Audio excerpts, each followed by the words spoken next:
We all set? Okay. Good evening, everyone, and welcome to this meeting of the Syracuse Planning Commission. We'll begin our public hearing schedule in just a moment. First, though, we have a couple of sets of minutes to act upon. We met twice in February, and the earlier set of minutes were held so that we could review them at our most recent meeting.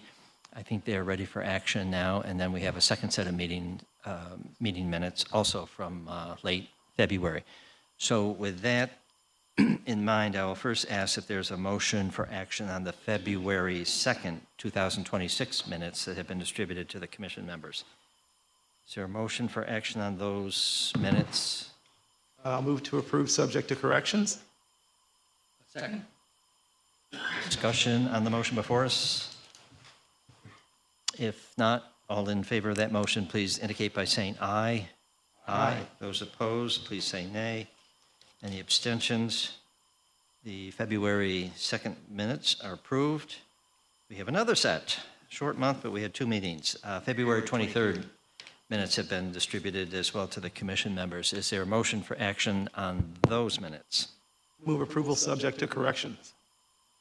Yes, I'll second the motion with two additions or corrections to the minutes. Those would occur on pages 19 and 20 with respect to R-25-65 and R-25-66. Two resubs that are being undertaken by the land bank, and the properties in question are being funded through the Move in New York grant.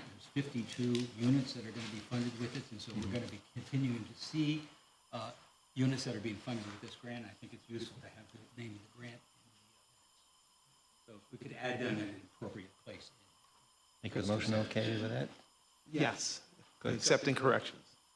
Thank you. Discussion on this motion for action on the February 23rd minutes.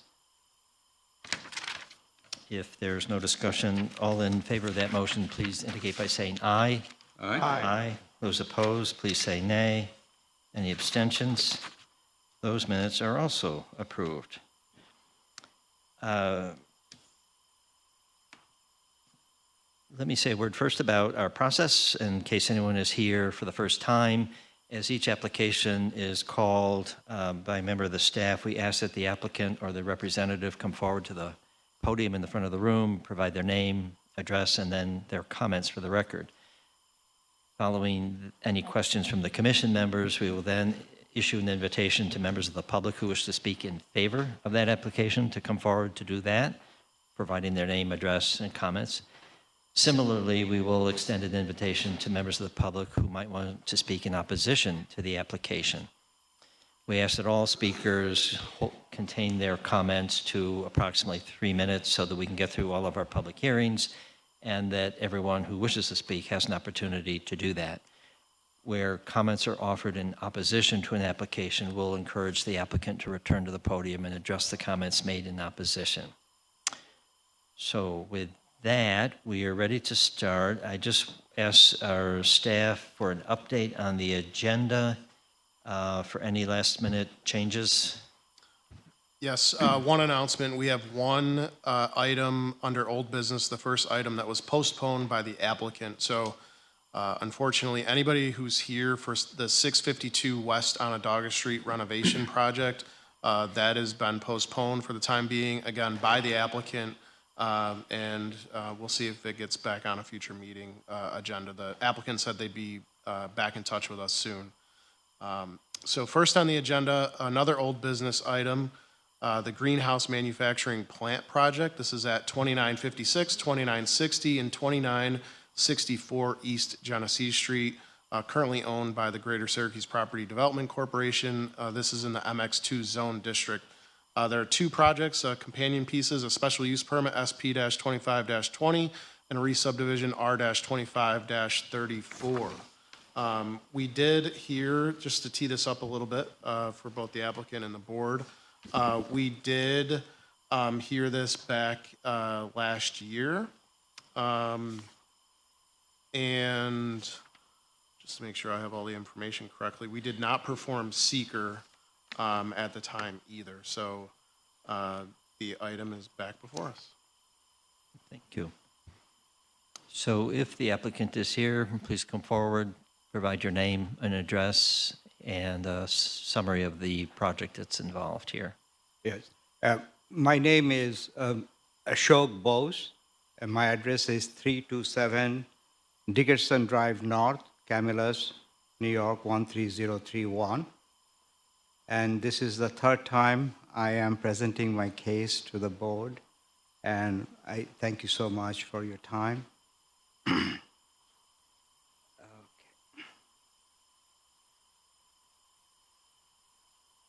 I'm the founder of Sustainable Energy and Agriculture Technology.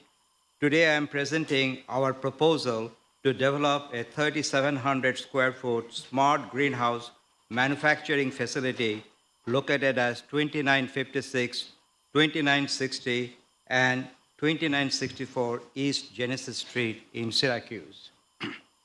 This facility will support the development and assembly of smart greenhouse systems, which basically are innovative structures designed to combine greenhouse engineering with sustainable energy technologies. Our goal is to support local manufacturing and innovation in sustainable agriculture and clean technology. The project aligns with several priorities of the city of Syracuse, including sustainability, economic development, and neighborhood revitalization. By activating currently underutilized properties, this project aims to contribute to the local innovation ecosystem while maintaining compatibility with the surrounding community. ACAT, which is the abbreviation of the Sustainable Energy Technology, has also been engaged with the Inspire Innovation Hub at Center State CEO, where our work has focused on advancing clean tech and agriculture tech innovation. We have received a formal letter of support recognizing the potential of this project to contribute to the region's economic and environmental goals. We believe this project represents a meaningful opportunity to introduce sustainable technology manufacturing into Syracuse while supporting the city's broader goals of innovation and community development. Again, thank you so much for your time and consideration, and I hope the board will be able to vote on this today, and we can move forward to our project where we can help with hundreds of thousands of students and the community member to achieve the goals. Thank you. Thank you. Are there any questions from the commission members for the applicant? Sure. So, as we discussed before, this is a very interesting project, unique, and it meets the criteria for a special use permit in that particular site. We held it previously because there were concerns raised by the neighbors, and we wanted to give you some time to address those concerns to see if there are any additional issues, et cetera. There were two issues, I think, in particular that came up. I mean, one had to do with concerns of some of the residents on the other side of Meadowbrook about the visual landscape and whether screening would be adequate, et cetera. The other type of concerns was about its impact on traffic on East Genesee Street and its potential impact on Nottingham High School. Now, it's my understanding, and I guess I'm asking you if you could just sort of review this in terms of the traffic issue. You're basically looking to produce 1 unit a week, and the other traffic would be materials traffic that may come in once a week or twice a week at the most. So I'm just wondering if you could speak to the traffic issue on East Genesee Street. Yeah, I can assure you one thing, sir, is that right now the traffic that I have seen during the peak time as well as the non-peak, I mean, I have not lived there, but I visited that many times. The stores and the gas stations, what they create the traffic, our traffic will be significantly less than that traffic caused by the other businesses that are already operating over there. Okay? Having said that, regarding the noise level, this is a completely indoor operation, and we can assure you that again we have a proposal and an action plan how to mitigate all the noise levels so that it doesn't impact the existing neighborhood and so forth. Additional questions for the applicant? Well, because it's been a few months since you were here, could you remind us how you're going to have materials delivered, what time of day? Because I know there was concern from the neighbors about the hours of the school nearby would be bringing kids to and from school. Could you tell us about when your materials are delivered? Yeah. So, and again, I did have an opportunity to talk to the neighbors on November 15th in a coffee house, and which is very useful. And we shared our concern, their concern, and we addressed it, right? Which is really very good suggestions from the board. I really appreciate it. Now, our main materials will be woods and the glasses. These are things, right? Now, what we have done in the past, like when we are building construction on site, right? They deliver all the woods in one lot, right? In one. It's not that they're continuously, right? And we, again, based on the data that we have in the past production, right? We do not think that we'll have to have delivery of the woods or glasses every day. It will be probably once a week. And our shipment that we would like to do it probably, initially it will be probably once a week as we agree. Okay? But in the future, if our production demand goes up, we'll be probably doing more, but not, I think that to address the concern about the traffic and the safety of the school, which we took very seriously, because my own son is still attending a high school, right? And I go every day to another West Gen high school, is that we wanted to make sure that we can work with the school system and make sure that during the time when the school starts and the ends, that we do not have any kind of interruption or any disturbance in the local. That's the way we like to mitigate the issue. Thank you. Additional questions? So I just have one or two last-minute questions, sorry. I just want to confirm the operational hours are Monday through Friday, maximum 8 a.m. to 5:30 as maximum operating hours. Is that correct? Yes, that is exactly the operating hours that we envision. Okay. No more? No. Right. And then the delivery of materials. We had, I believe, at the last hearing discussed 3 deliveries per week maximum, and everybody coming and going from the site will turn right to go east rather than waiting to try to get out to go left 4 or 5 lanes of traffic. Is that still in the plan? Yeah, we can put a sign on the exit of the building. Right. Yeah, Right right turn hand only, yes. Right, Yeah. right. Okay. Thank you. Thank you very much. Are there individuals who would like to speak in favor of this application? If so, please come forward, provide your name, address, and comments. Is there anyone wishing to speak in opposition to the application? If so, please come forward. Give us your name, please, address, and your comments. Good evening. Excuse me. I'm Donna Stoner. I live at 206 Hurlburt Road. So looking out my window, I can pretty much see the property we're talking about. These are all my notes, letters that I have sent you and Nate in the zoning office over the last several months. So I don't want to get into the weeds about parking and left-hand turns and right-hand turns. I want to thank Mr. Bose. He's been entirely gracious. But our key point is this is a totally inappropriate application.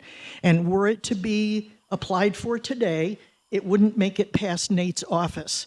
You guys, the city, excuse me, undertook a huge project to redo the zoning ordinance for the entire city, and then even amended that, which made the restrictions on this property even stricter, I think just a few months ago. So to my way of thinking, we should be supporting Mr. Bose. We hope he will be successful. I don't think we should be talking to him about people can't come before 8 o'clock or after 5 o'clock. That's not realistic. We want him to grow and thrive. These are beautiful greenhouses. They deserve, his business deserves to be supported in a place where it belongs. It does not belong in an area where you're making an exception. And there are plenty of businesses right there in that strip that we're talking about that are vacant. There's a lot of trash and traffic and kids that I'm very concerned about, but that's not my main concern. My main concern is it never should have been entertained to begin with. And I take exception with his statement that it's compatible. I do not think it's compatible at all. The businesses that are there now initially were established to serve that Bradford Hills neighborhood and people who are traveling east after work to stop and get gas or something at the convenience store. We've made some exceptions that I think are unfortunate, and I think it would be really unfortunate to approve this. I think you're going to stifle Mr. Bose. His business deserves to grow. That place is not the right place. Thank you. Thank you. Other individuals who wish to speak in opposition to the application, please come forward. Just provide your name and address and then your comments, please. My name is Louise Magnarelli. I live at 204 Herbert Road, and I also have a site in my site, the site that's in question. I'm basically just here to reiterate what I had said last year and to support Donna. I don't think that we need to regurgitate everything all over again. I am very impressed with Mr. Bose. He is a very gracious man and took a lot of time to talk with us. However, none of it really allayed the concerns that we had. So I fall back on those concerns, and also the fact that the zoning wouldn't take place, or this application wouldn't even be entertained right now if it was today. Thank you. Thank you. Other individuals who wish to speak in opposition to the application, please come forward.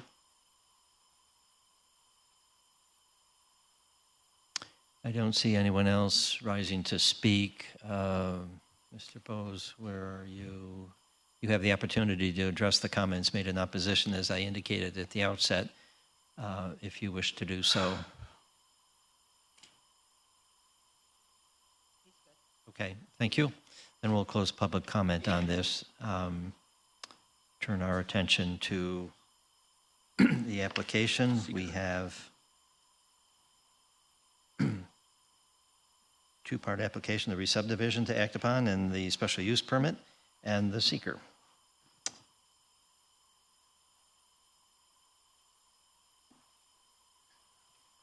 Sorry, I got it here. Here we go. All right. Has everyone on the board had an opportunity to review the EAF Part 1 prepared by the applicant and contained in your packets? Yes. Has everyone on the board had an opportunity to review the EAF Part 2 prepared by staff and contained in your packet? Yes. Does anyone on the board believe that the proposed action will have a moderate to large impact under SECRA? No. Having determined that the proposed action will not have a moderate to large impact, I recommend that the commission make a negative declaration and prepare the EAF Part 3 accordingly. Thank you. Is there a motion to that effect with regard to seeker? I make a motion to issue a negative seeker declaration. Second. Thank you both. Discussion on this motion for seeker action? If there's no discussion on this, then all in favor of the seeker motion, please indicate by saying aye. Aye. Aye. Those opposed, please say nay. Any abstentions? Seeker motion carries, and we may now turn our attention to the substance of the two proposed actions before us. One, the re-subdivision, and two, the special use permit, which will take the form of a recommendation going to the Common Council. First, on the re-subdivision, R2534. Is there a motion for action on this?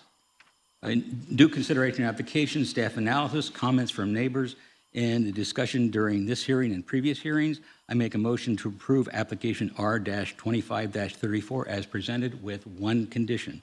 One condition being that the applicant shall file the re-subdivision map in the Onondaga County Clerk's office within 62 days of approval of the re-subdivision. Second.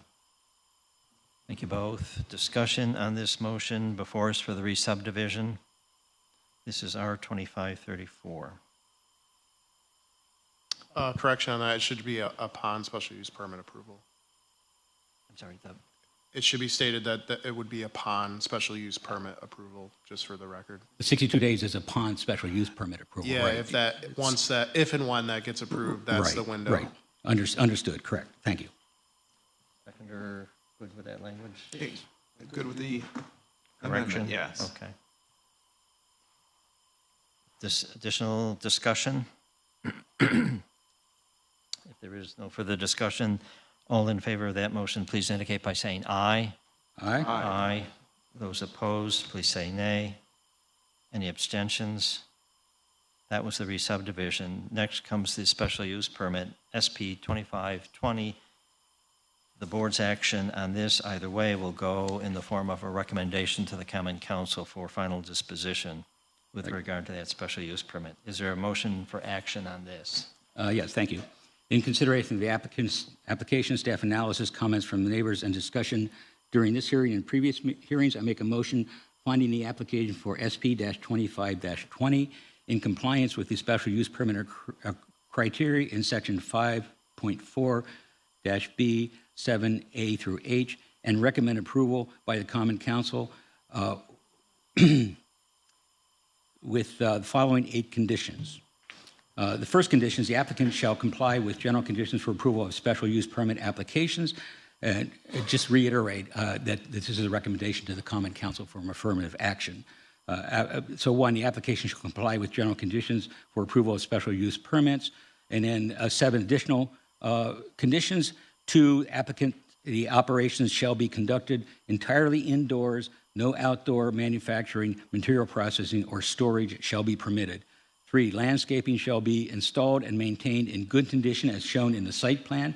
4, loading activities shall be limited and designated in designated loading areas on the approved plan and shall not occur within the public right-of-way or adjacent street, adjacent residential street.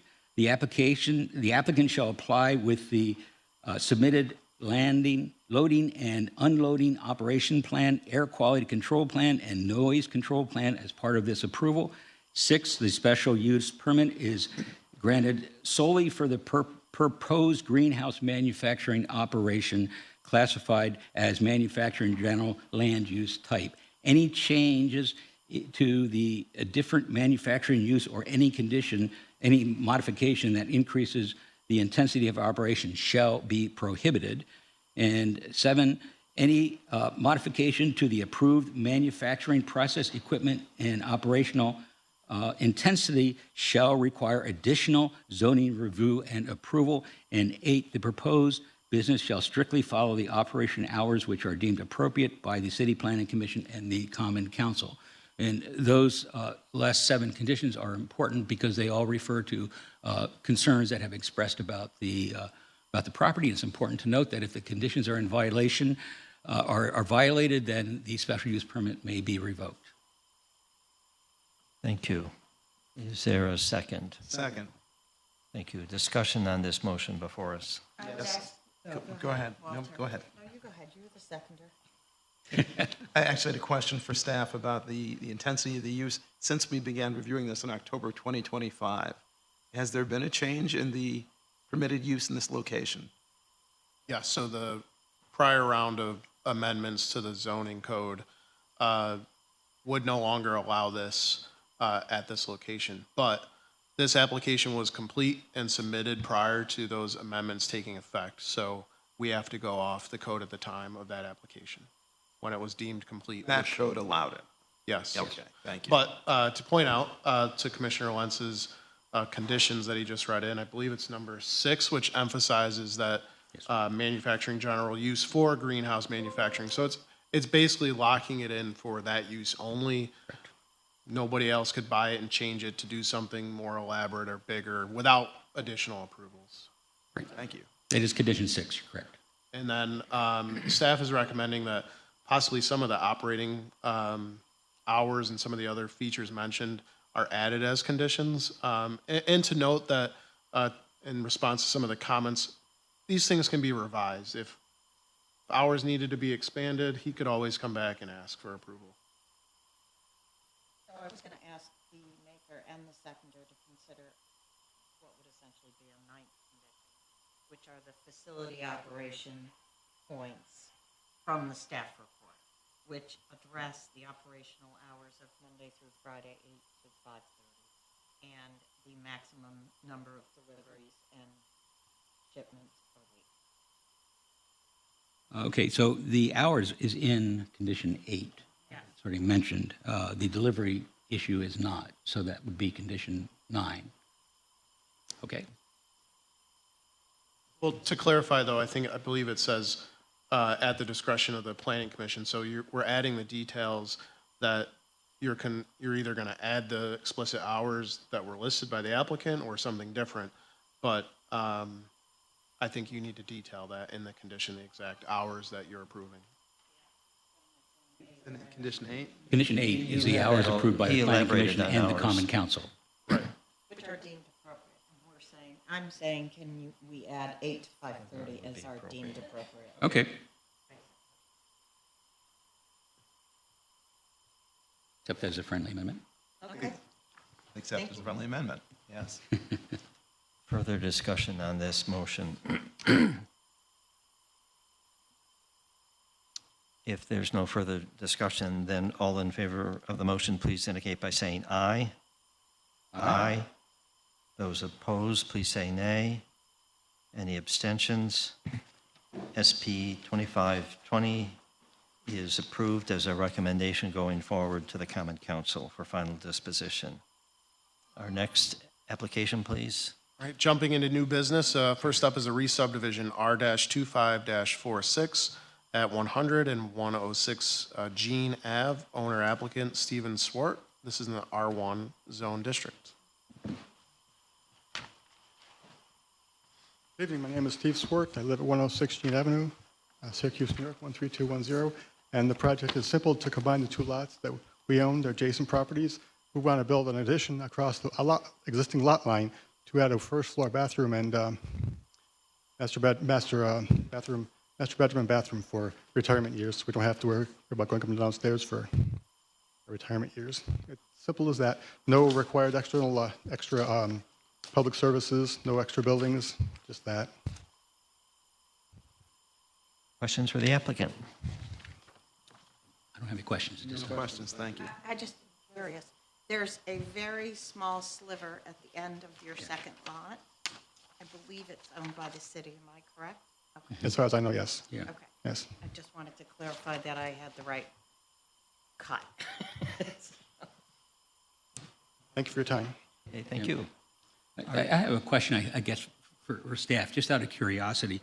Just looking at the map that's on page 87 of our packet, I'm looking at property 98. I'm just wondering, is that likely to become an orphaned property? Is that buildable? Just out of curiosity, looking at this particular block. I think it is. I looked it up. No.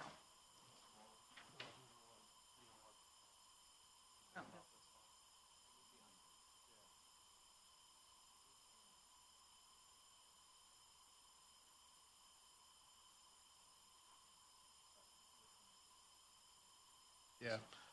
I don't know if there's infrastructure there or why, but yeah, clearly it would have to meet the dimensional standards for a lot for anything to make it useful, so it looks pretty small. Yeah.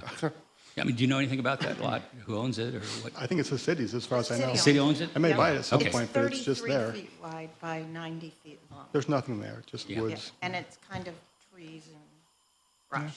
It's wild. Right, okay. Thank you. Additional questions for the applicant or staff? Okay, thank you. Are there individuals who would like to speak in favor of this application? If so, please come forward, provide your name, address, and comments. Anyone wishing to speak in opposition to the application, please come forward. We have apparently no additional speakers for this application. We'll close public comment, turn our attention to our seeker review. Has everyone on the board had an opportunity to review the EAF Part 1 prepared by the applicant and contained in your packet? Yes. Has everyone on the board had an opportunity to review the EAF Part 2 prepared by staff and contained in your packet? Yes. Does anyone on the board believe that the proposed action will have a moderate to large impact under SECRA? No. Having determined that the proposed action will not have a moderate to large impact, I recommend that the commission make a negative declaration and prepare the EAF Part 3 accordingly. Thank you. Is there a motion to that effect for seeker? Make a motion to issue a negative seeker declaration? Second. Thank you both. Discussion on this seeker motion before us. If there's no discussion, all in favor, please indicate by saying aye. Aye. Those opposed, please say nay. Any abstentions? The seeker motion carries, and we may now consider action on the re-subdivision itself. That is our 2546 on Jean Avenue. Is there a motion for action on this?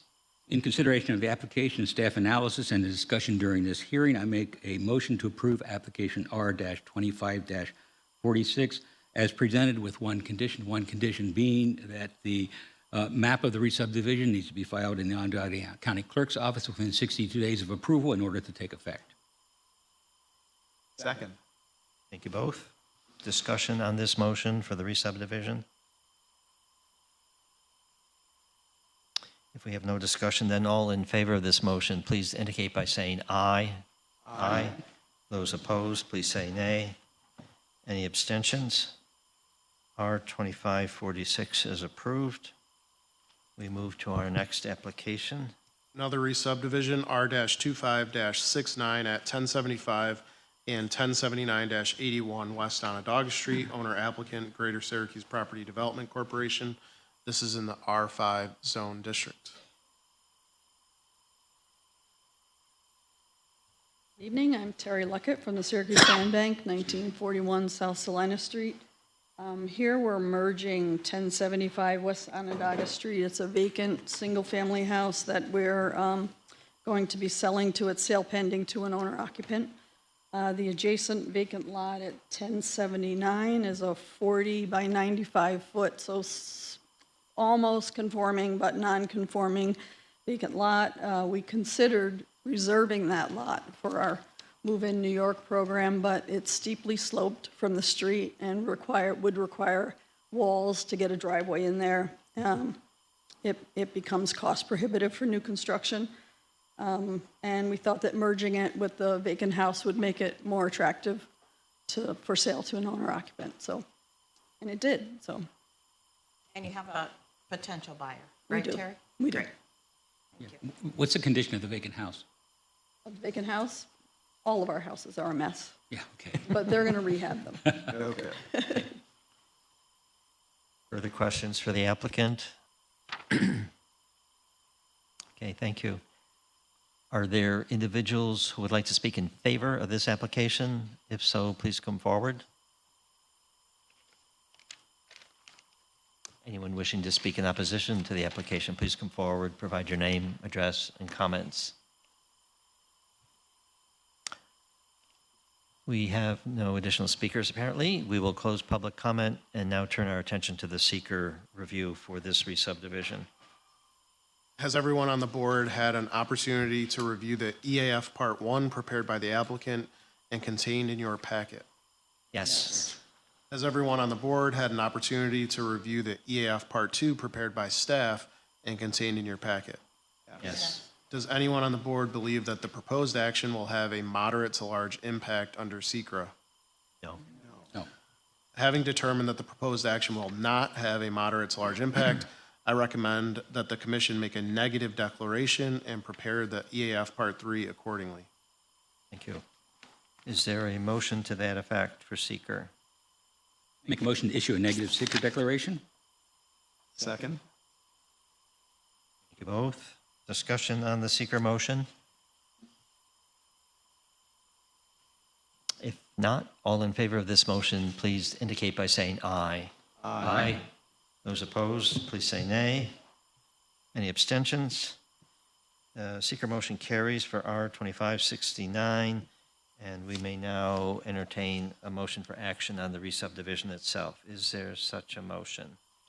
In consideration of the application, staff analysis, and the discussion during this hearing, I make a motion to approve application R-25-69 as presented with one condition. The one condition being that the application for the re-subdivision needs to be filed in Attorney Kirk's office within 62 days of approval in order to take effect. Thank you. Second. Thank you. Discussion on the motion before us now for the re-subdivision of R2569. If we have no discussion, then all in favor of this motion, please indicate by saying aye. Aye. Aye. Those opposed, please say nay. Any abstentions? R2569 is approved. Our next application, please. A couple more resubs here. Next up is R-2026-5 at 346- and 348 Elm Street. Seth Rutledge is the owner applicant. This is in the R2 zone district. Is the applicant here?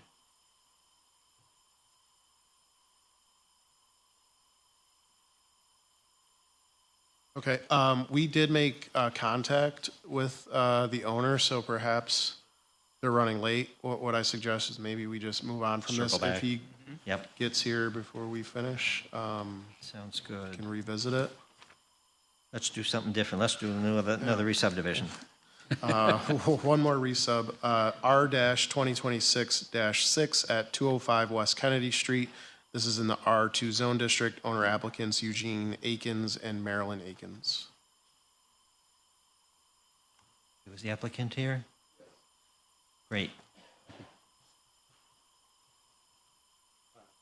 Good Evening. evening. I'm Eugene Akins, live at 205 West Kennedy Street, 13205. And the application is for the property at 205 West Kennedy, which has an adjoining lot next door.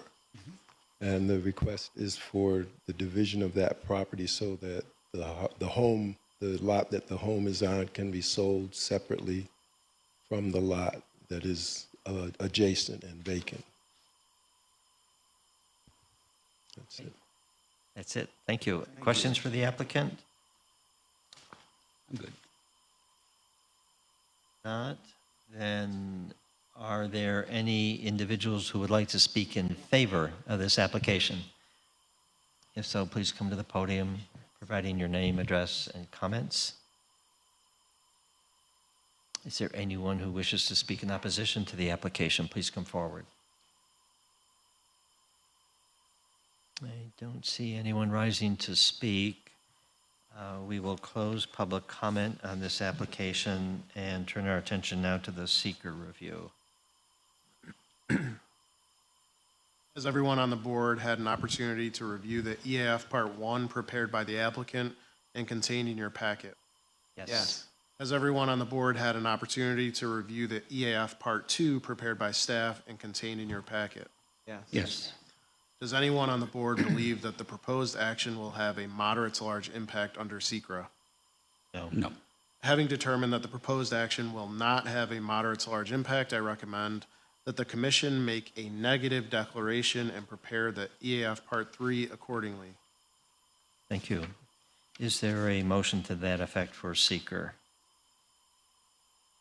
Make a motion to issue a negative seeker declaration? Second. Thank you. Discussion on the seeker motion for the West Kennedy Street re-subdivision. If there's no discussion, then all in favor of this motion, please indicate by saying aye. Aye. Aye. Those opposed, please say nay. Any abstentions? Seeker motion carries. And we may now consider the re-subdivision itself. This is R 2026-6 at 205 West Kennedy Street. Is there a motion for action on this? In due consideration of the application, staff analysis, and the discussion during this hearing, I make a motion to approve application R-2026-6 as presented with one condition. The one condition being that the applicant shall file the re-subdivision map with the county clerk's office within 62 days of approval in order for it to take effect. Thank you. Is there a second? Second. Thank you. Discussion on this motion for the re-subdivision. If there's no discussion, all in favor, please indicate by saying aye. Aye. Aye. Those opposed, please say nay. Any abstentions? Excuse me, the re-subdivision for R 2026-6 is approved. We'll move to our next application. Next up, we have another re-subdivision, but it has a companion zoning map amendment. This is at 900 and 910 Bellevue Ave, again, the Syracuse Land Bank. This is in the R2 and R3 zone district. 900 is in R2 and 910 is R3. Hello again, Terry Luckett, Syracuse Land Bank, 1941 South Salina Street. Gabriel Diaz owns the single-family rental at 910 Bellevue Ave. That property is zoned R3. It's a single family. The owner would like to purchase the adjacent vacant lot on the corner at 900 Bellevue, and that's zoned R2. Mr. Diaz would like to purchase the property to fence it in to prevent cut-throughs from Malcolm Street and to install a driveway for his tenants. Installation of the driveway requires a re-subdivision, and the re-subdivision requires that the zones be the same. So we're asking that Mr. Diaz's property be changed to R2, which is similar to other zones on that street. Questions for the applicant on this? The fence in question is going to be where? He's going to fence in the property. The whole property, or? Yes, that Malcolm Street, when you look at the map, it looks like it comes through, but it doesn't. Doesn't. It's all wooded there. Yeah, it's weird that it shows that way on the street. And people are cutting through from Malcolm across that property. Got it. Thank you.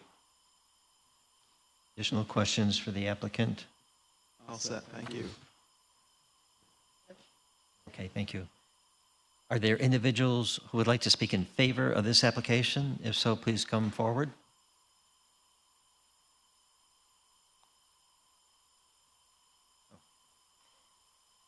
And is there anyone wishing to speak in opposition to the application? Please come forward and provide your name, address, and your comments. We have no speakers apparently for this application, so we'll close public comment, turn our attention to the seeker review. Similar, we'll do seeker for both, and then individually go through the zoning map amendment first, followed by the resub for action. Has everyone on the board had an opportunity to review the EAF Part 1 prepared by the applicant and contained in your packet? Yes. Has everyone on the board had an opportunity to review the EAF Part 2 prepared by staff and contained in your packet? Yes. Does anyone on the board believe that the proposed action will have a moderate to large impact under SECRA? No. Having determined that the proposed action will not have a moderate to large impact, I recommend that the commission make a negative declaration and prepare the EAF Part 3 accordingly. Thank you. Is there a motion to that effect for seeker? Make a motion to issue a negative seeker declaration? Second? Thank you both. Discussion on the seeker motion?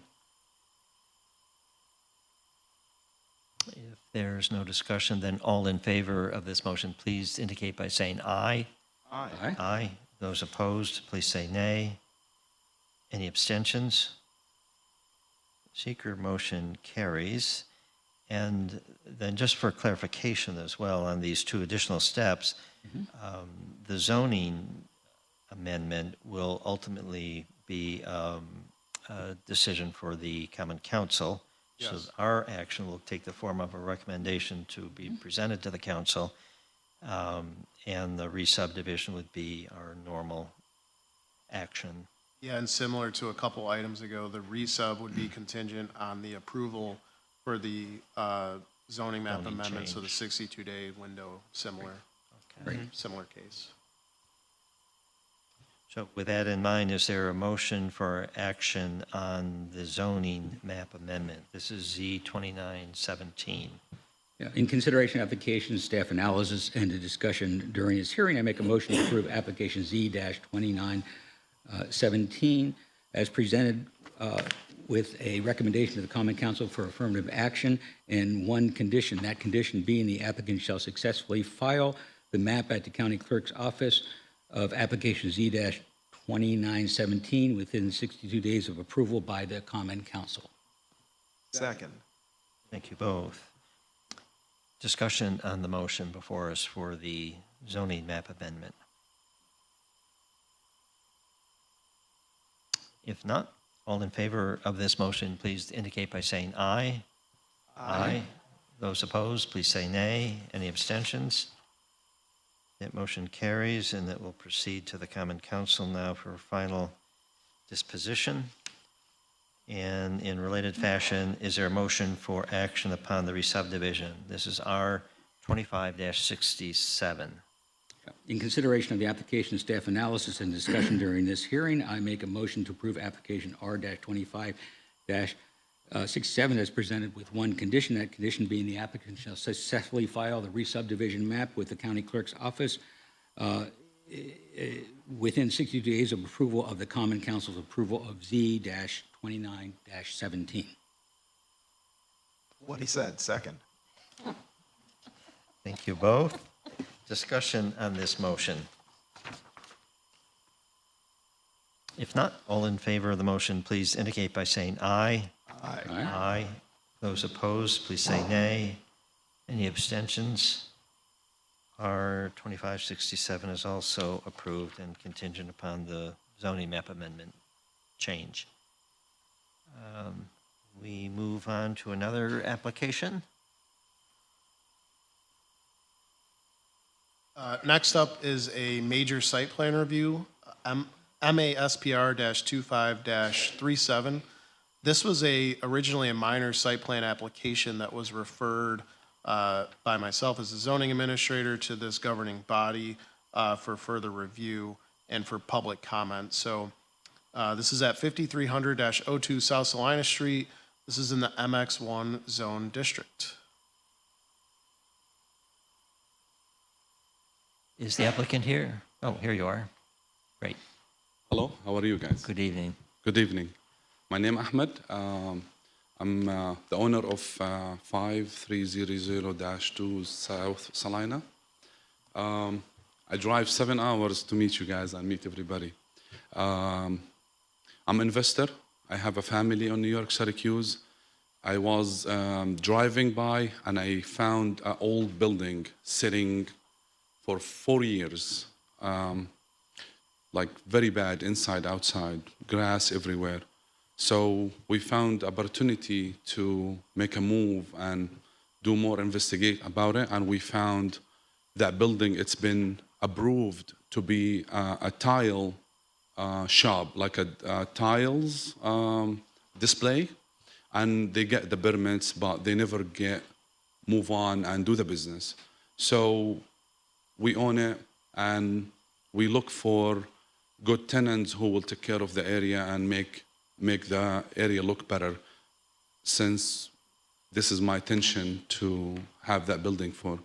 So on the lease or the agreement, anyone who come to the building, we big notes like this: no tobacco, no cigarette, because we talk to the resident there, and there is a lot of kids and a lot of people there, and we decide no one will open tobacco or cigarette shop, and it's against my religion too. So we decide to post it there. So one of the tenants, he came and we make agreement and we shake hand and we do the contract we make the agreement to make a coffee and deli shop. And we get to the councils, we talk to a lot of people, we meet a lot of gentlemen here, and we agree for that. It looked like on behind my back or behind our back, he was applying for cigarette shop. Cigarette shop, like a tobacco. Yes. Okay, thank you. So the minute we know about it, we terminate the contract. We lost $20,000 to kick him out of the building right away. We hire a lawyer. We have like 6 months between back and forth with this guy. No more, like, we need you out. So he refused because he say he have the right to be there, but on the lease, he don't have the right to open tobacco and cigarettes. So we explained that to the court. Finally, we get the building back. So when we get the building back again, we spend money, make it better, clean everything, fix the gutter, fix the roofs, like clean everything, make it look amazing. Like after 4 years of nobody there, of course, building will get like, look sad, look like terrible, need maintenance, you know. I hire people from 7 hours away to come and clean the building, cut the grass, maintain everything. We have 8 parking lots in the back. These all the time shiny, look good. End of the day, we found a company called Warner Roofing. So it's a same business, the tile. It's a showroom. So what those people, they will do, they will come to your house and they will make agreements. And they say, hey, you need a service, your roof bad, not bad, shake hand. We write a contract with our salesmen and they will ship the material to you. So there is no storage, 8 to 5, there is no traffic, no weekends work like at all because it's a salesman's. So there is no actual people will do any contractual job on the side. We talk about make it look better and maintain like buying a concrete like a flower beds, you know, like put them in front. But at this time, we don't have anybody there to maintain that right now until hopefully we get approval and we move on. And what I'm telling everybody, just give us a chance, you know. Let's approve this building. It's been empty for almost 8 years or 6 years, complete empty. We pay tax, we are on maintenance, fix the heat, fix the water, all that stuff. It's a lot of money, a lot of money. And I try to pick the right people to not bring trouble to the community, to the kids. We have kids, I have 5 kids. So I try to be one of them, you know. And we met a lot of people. Like when we was there cleaning and stuff, people stop by and ask us what we're going to do. And we explain to them as much we can. They say we are refusing to do tobacco and cigarette shop, you know. I say, I'm with you guys. Maybe somebody will come here and ask. We refuse. We refuse right away. Even in the lease agreement, no tobacco, no liquor store at all. What I'm asking everybody here, I'm asking please give us a chance to approve that property. Has a lot of potential. It has a lot of nice review areas. Customers going to be around our neighbors. A lot of people having roofs replacement. So this guy, he's going to maintain and going to have salesman goes around and ask people and community. And of course, if you live in the same area, he's going to take care of you since you guys the neighbor. So thank you for everybody. Please let me know if there is any questions. Okay, thank you. Are there questions from the commission members? Yes. I have a question on page 207 of the packet. There, it shows the interior design, and there's 2 tenant spaces. Yes. So the showroom is going to be one of those? The other tenant space will be available? Or? So the first space, which is 1,000 square foot, this is where it will be the shelves, a floating shelf for the material. The other side, it will be like a meeting room. We will have a big, large tables with like 12 chairs. We will going to meet with customers and other teams. Like sometime we have sidings and roofing. Right. we get together and we talk about jobs like this. So it will be a meeting room for the jobs. Okay, good. So all of the use of the space inside will be for the showroom operation, right? There's no Yes. other, okay. Yes. Single tenant, in other There's words. just one single. One Yes, tenant. one single tenant. Right. Yes, 'Cause it looks like exactly. there's two Yeah, tenants. we're not doing. He have the whole use of the building. Got it. So Okay. before it's a two location, but he decided he want it all. He want it to be one single business. Okay, good. Thank you very much. Thank you. Any other question for you? Additional questions? All set, thank you. Okay, Thank you, guys. Are there individuals who would like to speak in favor of this application? If so, please come forward, provide your name, address, and then your comments.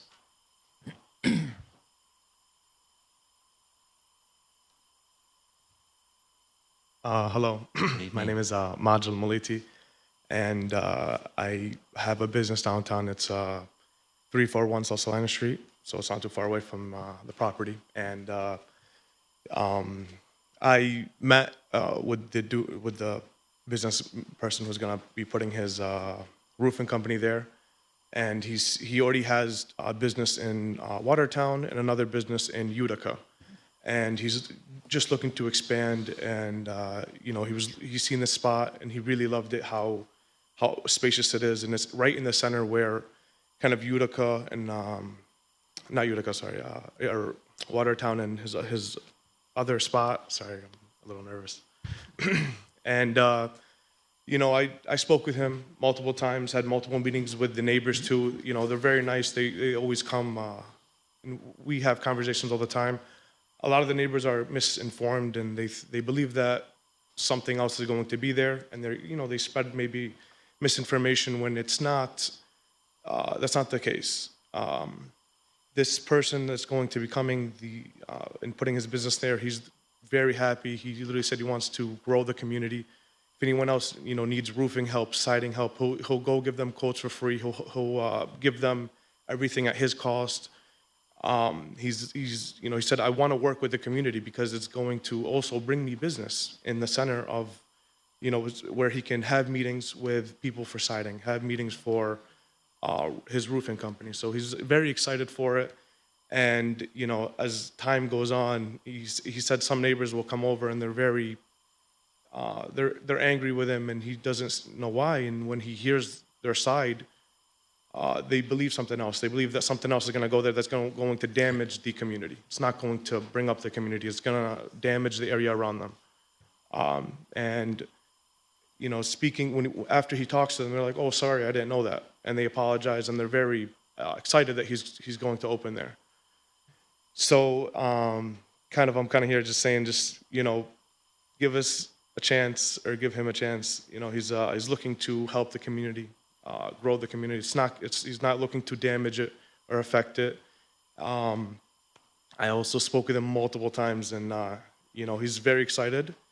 He's just it keeps getting delayed and denied and stuff like that. That's what he's telling me on his part, and he doesn't know why. So I don't know. Kind of my point is just be patient with us or him. Sorry. Thank you very much. Sorry. Thank you. Are there other individuals who wish to speak in favor of the application? Please come forward, provide your name and address, and then your comments. Yes, hello. My name is Zainab Bibi. I'm at 310 Eman Drive, Camless 13031. So yeah, I just want to make a comment saying I believe that it will bring value to this community. A roofing company I see is a good thing to have in a neighborhood such as this one. And like I heard that, he'll be giving, he's willing to work with the surrounding neighbors and, he's hoping to just make it look better. And that's in the vision of what that place is for, just bringing, betterness to the community. So I hope you give us a chance, and thank you very much. Thank you. Thank you. Other individuals who may wish to speak in favor of this application, please come forward. Is there anyone wishing to speak in opposition to the application? If so, please come to the podium, provide your name and address, and then your comments.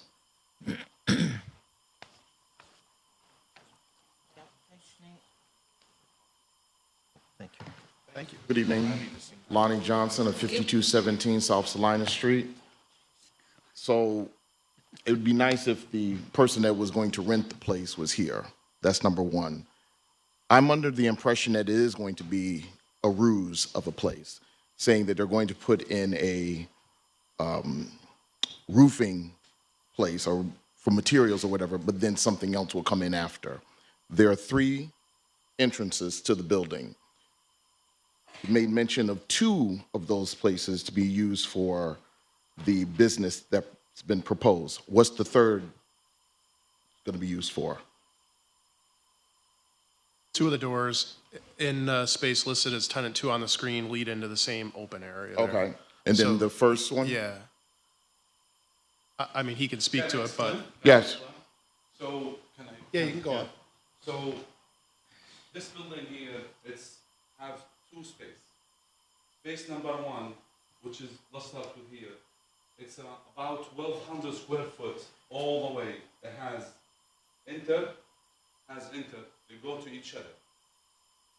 So, from here to this side, there is an offices and store unit. So, there is no other third building or third office. Those 2, they bring you to that space, to that area. Like it's open area, huge, like the whole property, it's a 3,800 square foot. That's about 2,800 here, 1,200 here. So what I'm saying here, you see there is 3 doors in the front. Correct. But both doors, they open for 1 space. He will be using space, He will use all of it. all of it? There is no any heating in the back. There is no like a roofing, then end up somebody sell tobacco in the back. There is nothing. And of course, we're going to be monitored. From the city, they will monitor that. Imagine people do secret job on the side, this is not good. It would be bad for everybody. Bad for me, bad for everybody. The reason we are bringing this business here, we talk to a lot of people, okay? We try to bring the something. We get approved for deli and coffee shop. We say, okay, we don't want to deal with wraps. We don't want to deal with people sitting there after midnight, It's like, okay, let's cancel that. Let's bring somebody. You know how many applications we have for multiple people, multiple businesses. We pick the roofing company. It will have time in, time out, easy clean. You know how many times this guy, the one we talk about him, I don't want to bring him here. It sounds to me like I have to present everything, and I promise you he's a nice guy. He cleaned the property when it snowed, like in 2 feet. Every week he go and clean it. Still he's not there, but he go clean the property. He make it look good. In the front, remove the snow. In the back, remove the snow. What I'm saying, if he would be there, only one business. There is no confusing. There is no games behind. There is no sign will be in the back. We sell tobacco in the back. That's a bet. That's it. City will be there, and they will shut it down. I will shut it down. I promise. Any other question? And operation hours would be? 8 to 5. 8 to 5. And they will be nice salesman people. Like you will see that like in and out, nice people meeting with a lot of homeowners. Like what happened when you have a bedroom, okay? People knock on the door sometime, people advertise it, people have a cell phone number you can call. They will send a guy to your house, like, hey, listen, we will do this. If you like, come look at the material. They have siding, they have shingle material, asphalt, they have metals, which is seamless. So all these has small samples on the property. It will be like floating shelves here. They will show you, this is what we're going to use. This is the ice and water shield. This is the nails we're going to use. If you sign an agreement with them, they will ship the material to your house. With respect, Yes, please. I'm not too worried about the aesthetics of the building. I'm worried about the traffic. I'm worried about the garbage. Perfect. I'm worried about, the impact that it's going to have on the area with this. There's schools around there, 100%. and there's children, plenty of 100%. children. So we have 8 parking spaces in the back. So Salina will not see any traffic. People will take the filter and it will go behind the building. Do you guys have a picture? I'm familiar with the building. Oh, yeah, I'm but familiar somebody with, else doesn't oh, okay. know. People doesn't like familiar. I want to explain, maybe show them the parking lots. So we have 8 space, like huge 8 space, handicap, and we have regular parking lots in the back. So what I'm saying, if there is a traffic, it will be in the back. You guys will never notice anything. It's not like, so you see all this? This is a parking space. It's 8 spots, 2 of them handicap. So let's say if this guy, I drive by and he have a garbage outside.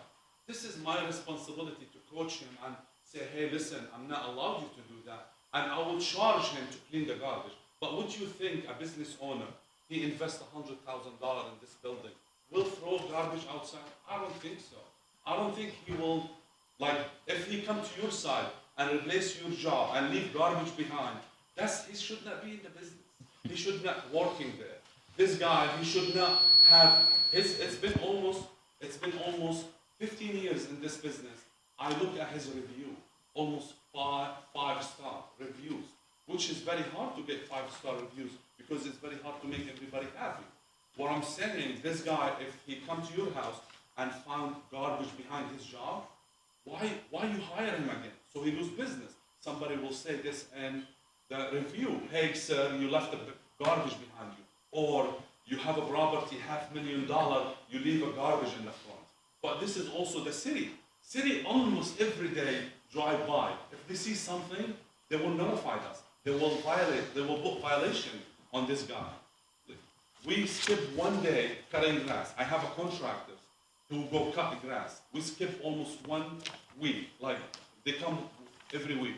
I have a notification say, hey, you guys didn't cut the grass. So what I'm saying, city drive every day. Like give us a chance, and I promise you, we'll approve the other way of handling business. I promise you. There is no hiding. There is nothing. It's everything obvious. City there to monitor. Would the city leave the garbage in the front? They will come after us. That's why we said, trust me. Trust me, I promise you. We don't want that conversation. We'll leave that alone. I deal with my So let's have the current speaker finish his comments, if you have additional comments, and then we'll invite you back after other speakers finish and kind of address all the comments that So might my have been made. concern, as I was stating, is the traffic and that the roofing company is a ruse for something else to come in after. I don't know the contract on how long this person is to occupy this place. And so what happened previous year where he rented the space out to someone and they started to put in a store with, whatever. Nobody knew about that. And I would have thought that the owner renting the place would have told the tenant, these are the stipulations, you can't have this, that, and the other. That wasn't the case. So we were under the impression at that time, the neighbors and I, that the hours of operation would be well into the morning and the traffic would be horrendous. Since then, we have gone down to a school zone traffic where it's 20 miles an hour. Right after, what is it? What's before Rosemont? What's the street? The Warrington, the zone stops and the traffic hits. They got to make up that 20 mile per hour. So I'm worried about the traffic as well. And there is what used to be Pursuiti's real estate used to be there. They used to have parking in the front. I don't know if that, and I'm not saying that they're going to do that, but I'm saying there is parking in the front of the building. So I have concerns about the garbage, the traffic, the noise, and that it might be a ruse for something else to come in its place after the fact. Thank you.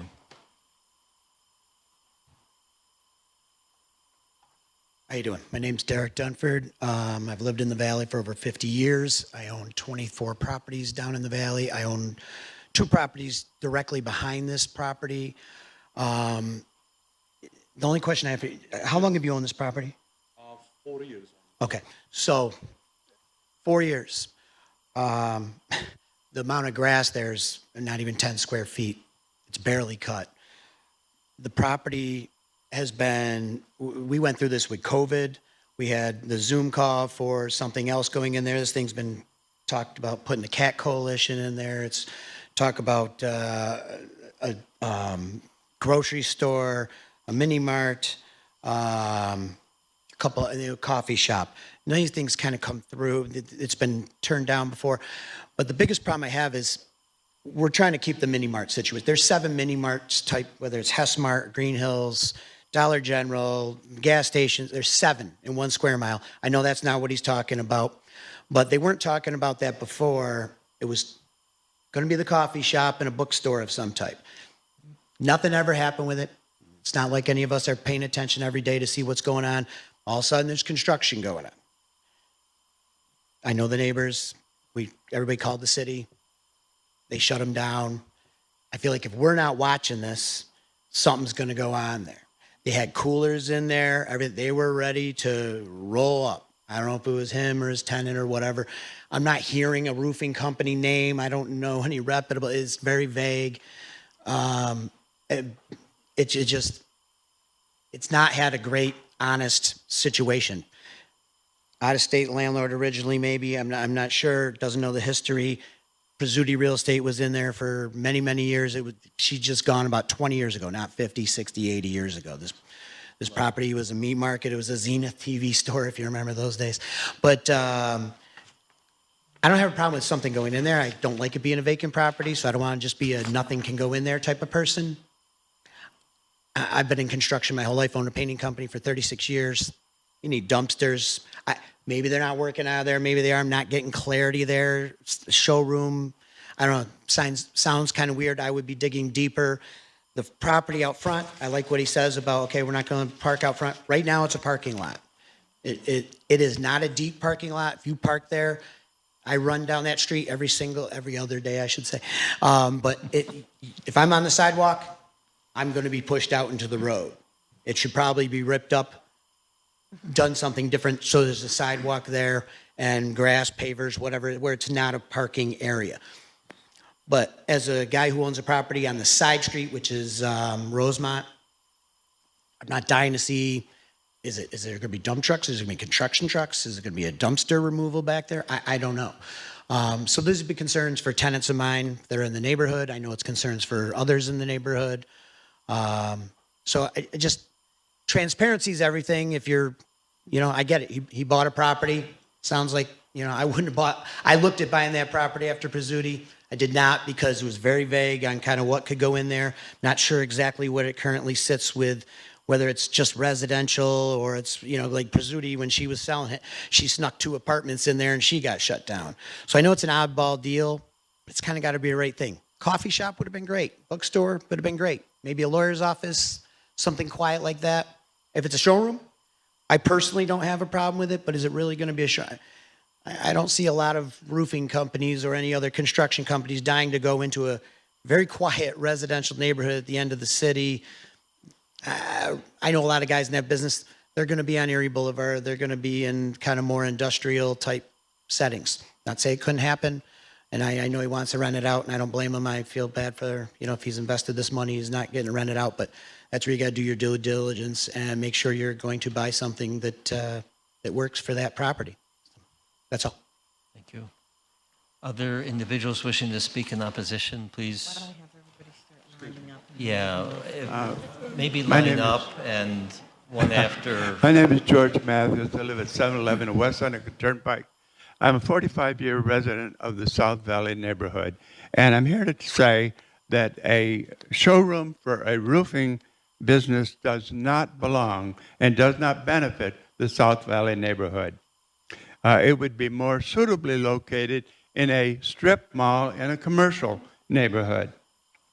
The South Valley neighborhood is a quiet residential area which is composed of mostly single-family homes. If you look in the map, you'll see this is a pimple in the middle of the residential neighborhood. A resubdivision was approved to realign 2 lots, 5300 to 5308, but the map was not filed, so it led to a little sliver you see there next to the building. Use variances were approved for the site in 1970, 1982, 2013, and 2014. A 2013 report by the TNT4 Planning Committee, which was made part of the city's comprehensive plan, contrary to the statement by staff. It is in the comprehensive plan. It sought to reduce non-conforming uses on South Salina Street, south of Seneca Turnpike, and to maintain the residential character and visual quality of the corridor by restricting commercial encroachments. Now, the MX1 zoning classification assigned to this property, which was intended to be a single lot, amounts, in fact, to illegal spot zoning. You cannot do that for a single lot in an otherwise different neighborhood. So although a small general retail is allowed in this property, the particular application for a roofing showroom would not serve the local neighborhood and would disrupt the quiet enjoyment for the neighborhood residents. I thank you. Thank you. Well, let's hold your comments in. One question. What do you think it should be there?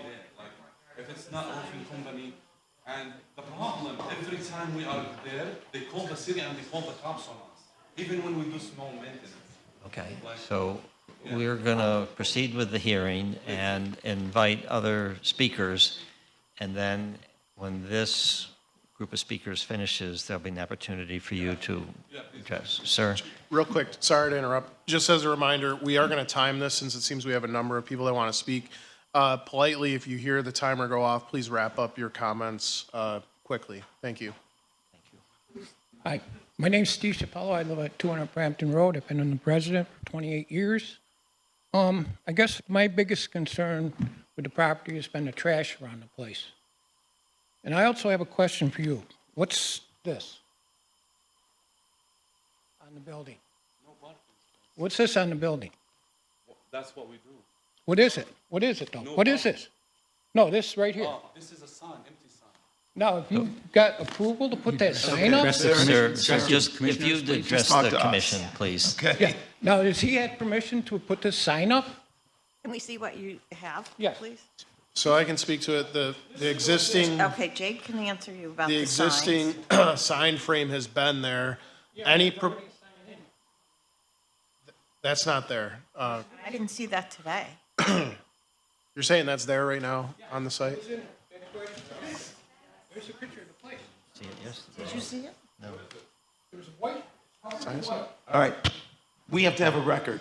And I so didn't see that. if you could just, if you that's could go to already the up. microphone and describe the sign. We can't Okay. tell the world what the picture says, so please tell us Okay, what's the in the sign picture. is advertising a roofing company, Warner Roofing. Has a phone number on it. It says, we don't just sell roofs, we sell proof. Thank you. Showroom 315-486-5702. Now, if they can do this stuff, what's going to stop them from doing anything else they want to do? Thank you. Thank you. Next speaker. Good evening. Good evening. My name is Khadija Osborne. I'm a homeowner at 165 Brampton Road. I have lived in that area for 15 years. I understand that he wants to have a business there to make money. My concern is that a roofing company, if you're not going to sell supplies in there, just to talk to someone, you wouldn't need that much space to do that. Also, the only things that he said they would not sell is tobacco and alcohol. I'm worried that there may be a distillery for marijuana or vapor or other things that we don't want in the area. There has been, and someone else spoke in favor of him having a business. I'm wondering how their business on Northern Salina, what it looks like. Also, the person that wants to open a business should be here to give us details of the signage, of what he's going to display in there.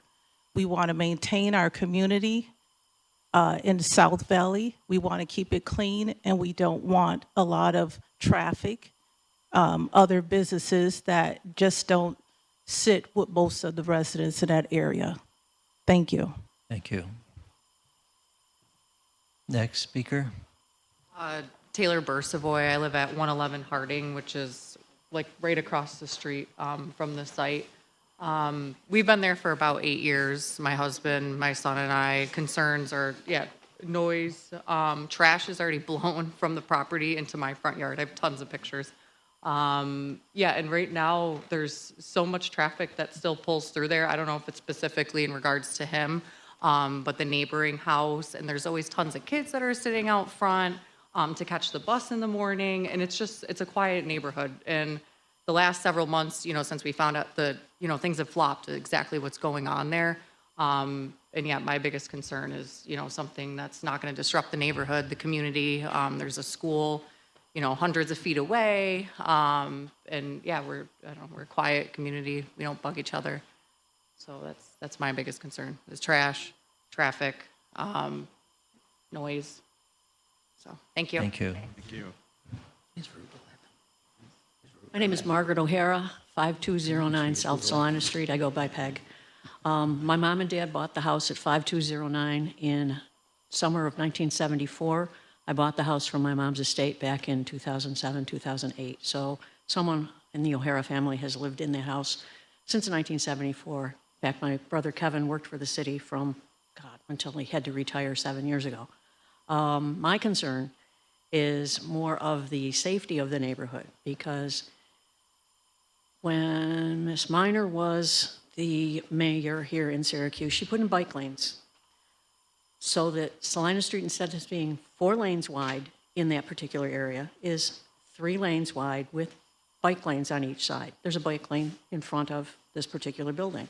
The bike lanes are used by kids on bikes, people in wheelchairs and stuff that are coming from some of the handicapped housing in the blocks closer to Salina Street or from the Valley Vista to go back and forth to Green Hills or to the stores down that way.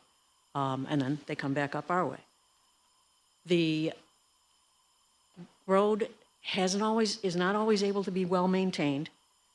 We have benefited a little bit from the weather being not typical Syracuse weather this winter, because instead of having all the traffic that would have been on 81 coming down through Route 11, which is Salina Street, it's been staying on Route 81. So we haven't had the massive traffic jams from construction vehicles, interstate traffic that we normally have. That it happens quite frequently, though, and it's not something that's going to go away when and if 81 is completed in the next 2 or 3 years. There are kids walking in the neighborhoods because there's Clary Junior High and there's the Elms School, just 3 blocks, maybe it's 4 blocks from that particular.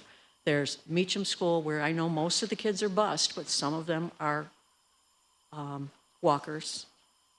There's a lot of older people walking in the neighborhood, usually on the sidewalk. Sometimes we have to use the side streets and stuff. My more concern is the safety because of the traffic, foot traffic, bike traffic. And when things get really, really crazy, the back parking lot in that particular, how many parking spaces are in that? How many employees are going to be in that building at any point in time? Are they going to exceed the number of parking spaces that are in the back? If someone is coming down there for an appointment to see what the tiling and stuff looks like, how many spaces are they going to take up? That's going to add to the confusion. Are they going to be able to figure out, are they going to park in that front parking lot, or are they going to park in the back? I want somebody to realize that this is affecting a lot of people. Thank you for your time. Thank you.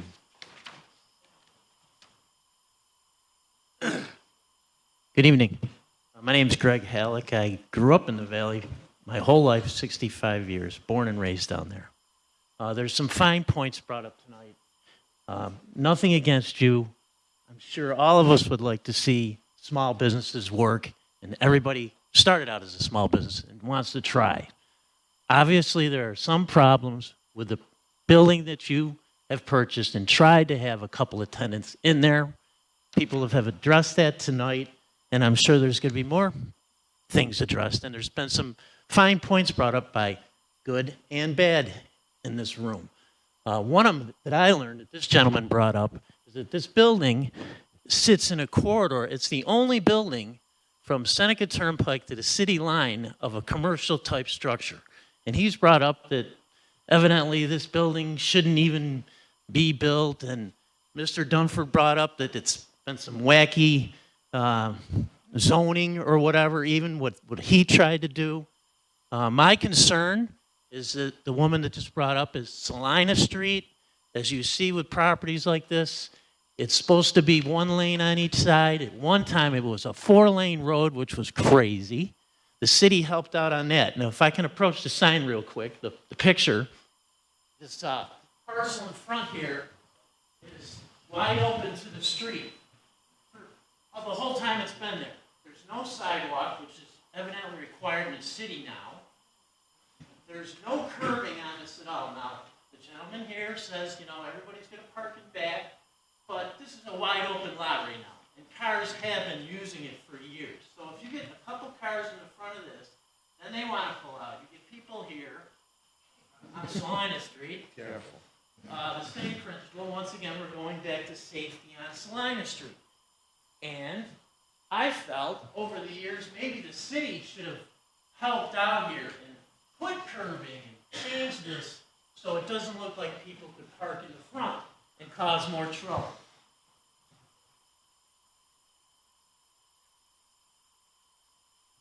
There was evidently years ago, which Mr. Dunford brought up, a proposal to create housing out of this building, which would free everybody probably from this room, because then it wouldn't be a commercial property anymore. And I don't know why this maybe could be alleviated tonight. Maybe I could talk to the codes commissioner or somebody in City Hall that why didn't years ago this somehow property become residential? Ask a developer to make it into 2 apartments, not apartments, rental property, make them condos so they would be owner occupied and in tax rolls and not have to deal with a rental property in a valley section or in a residential section like that. Thank you. Thank you. My time is up. I'm sure there's more, and everybody can probably add. Thank you very much. Thank you. Thank you guys for your time. Well, good luck. I live, I'm sorry, I only live 3 blocks up the street from here. Next speaker, please.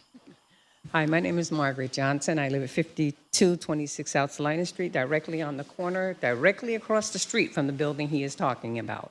I've been there for over 20 years, and in the time that I've been there, I've seen prostitution in that building, drugs has been in that building, and he's saying there's 2 doors in the front. There's also 2 doors in the back. One of those doors in the back leads to a small apartment. How do I know? I've been in there when Pasuti was there. And I've been in there several times. So in that apartment, like I said, we've had prostitution, we've had drugs. We've had, not only in that building, house behind that building, has also had drugs and prostitution in there. So in the time that I've been there, I've seen a lot in that area and in that building. He said that the yard is constantly cleaned from snow and grass. That's not true. That is not true. It's done every so often, it's done. There's garbage constantly thrown around that building. It's become a dumping yard. At one point, there was a bunch of car tires where everybody was dropping stuff back there. Kids catch the bus right there on that corner. My granddaughter, along with some other kids, do catch the bus right there on that corner at that building. I'm concerned about the safety, the traffic, the activity, and what exactly is going to be going on in that building, because I keep eyes on that building. I constantly call downtown to find out what's going on. At one point, there was a studio in the building. Nobody knew what was going on. I found out about that because one of my grandsons went over this, and I said, what are you doing over there? He says, there's a studio in there, and we're learning how to play music and all. Well, nobody knew about that. I didn't know about it. And like the other young man said, there was freezers and different type of store garments going in there, freezers and shelving and all kinds of stuff going in there. I need to know what's going on in there and that my house and home is safe and not going to be bombarded with a whole lot of stuff that's unnecessary. I want to feel comfortable in my home. And I'm asking you guys to please not allow this to happen. Thank you. Thank you. Hi, I'm Teresa Hoffman. I live at 119 Harding. I have more questions than comments. Most of my comments have been expressed by other people. I'm grateful that you want to make the place a nice place for our neighborhood. I'm aware that Scott Warner has other business ventures that he's operated out of his other roofing sites, a smash house, and a bins store. So I am concerned about whether or not, if he rents this, will he be allowed to use that property for those other ventures? The thing that I'm concerned about is that the front of the property is just paved, and I'm wondering what the plan is to turn that into a curbed area with a sidewalk so that there won't be parking on it. I've been there for 3 years. I'm a mostly lifelong Syracuse resident. I moved back into the Valley 3 years ago, and there's been parking on that front of that building since I've lived there. People just pull up there, whether it's been vacant or not. So I want to know what the plan is to create a curb, maybe a curb lawn and a sidewalk. And if the rental is for a year's lease, my understanding is if there's work that needs to be done on it, there's a year period that they can accomplish that. If that's wrong, please tell me that is. I'm not used to reading city briefs like this. But is the lease only a year? I would wonder if that's the case, because he could lease it to someone for a year, never make those modifications, and then lease it to somebody else for a year, never make those modifications. I'm very concerned about keeping our neighborhood safe. So thank you for your time. Thank you. Next speaker, please. Hi, my name is Elizabeth Wengert, and I live at 116 Harding Place, which is just off the map. It's where the R should be. Oh, sorry. You can pull it down. Okay, thanks. Okay. Thank you. And we also want you to be able to find a tenant that is compatible with the neighborhood. We understand it's a very unique situation. We don't want you to lose business. That's not our intention. And I feel like I can speak just a little bit of clarification and context. The last people that were in the building, and Mr. DeShaw will attest to this, they were in there without having any permits to build or to do anything. The only way that was attended to was that the residents, we had to go around the neighborhood and have a petition signed by everyone and submit that to our common counselor, which is Patrona Rouser, and she has those documents. And then we had to constantly call the zoning and permits office to have them come down, and we were in charge of determining for them when those occupants were in the building so they could come down and see. Additionally, those occupants put paper all over the front of the building, which are glass windows, so that they could not be seen. So I know you said we want to give us a chance. There's a history here that has been problematic. In regards to this current proposal, there are 3 variances in the application that are significant. And you can see those. I'm not going to review them. You can look at them. They're very significant in regards to the size of the property and how it can be used. Additionally, as the previous woman said, Scott Warner does have other businesses, which is wonderful. Those businesses are located either in a mall or an industrial setting. And he also has auctions. He has a bins business. And those things are happening outside of work hours. So my question would be, will there be activity allowed after 5 p.m. and before 8 a.m.? Okay? Additionally, just so that it's a point of clarification, the applicant, not yourself, the business owner, has been advertising on Facebook that building with his signage since December saying, this is our next location, which is problematic. It tells me that he's not going to adhere to policies and procedures, and that is of concern. Sorry.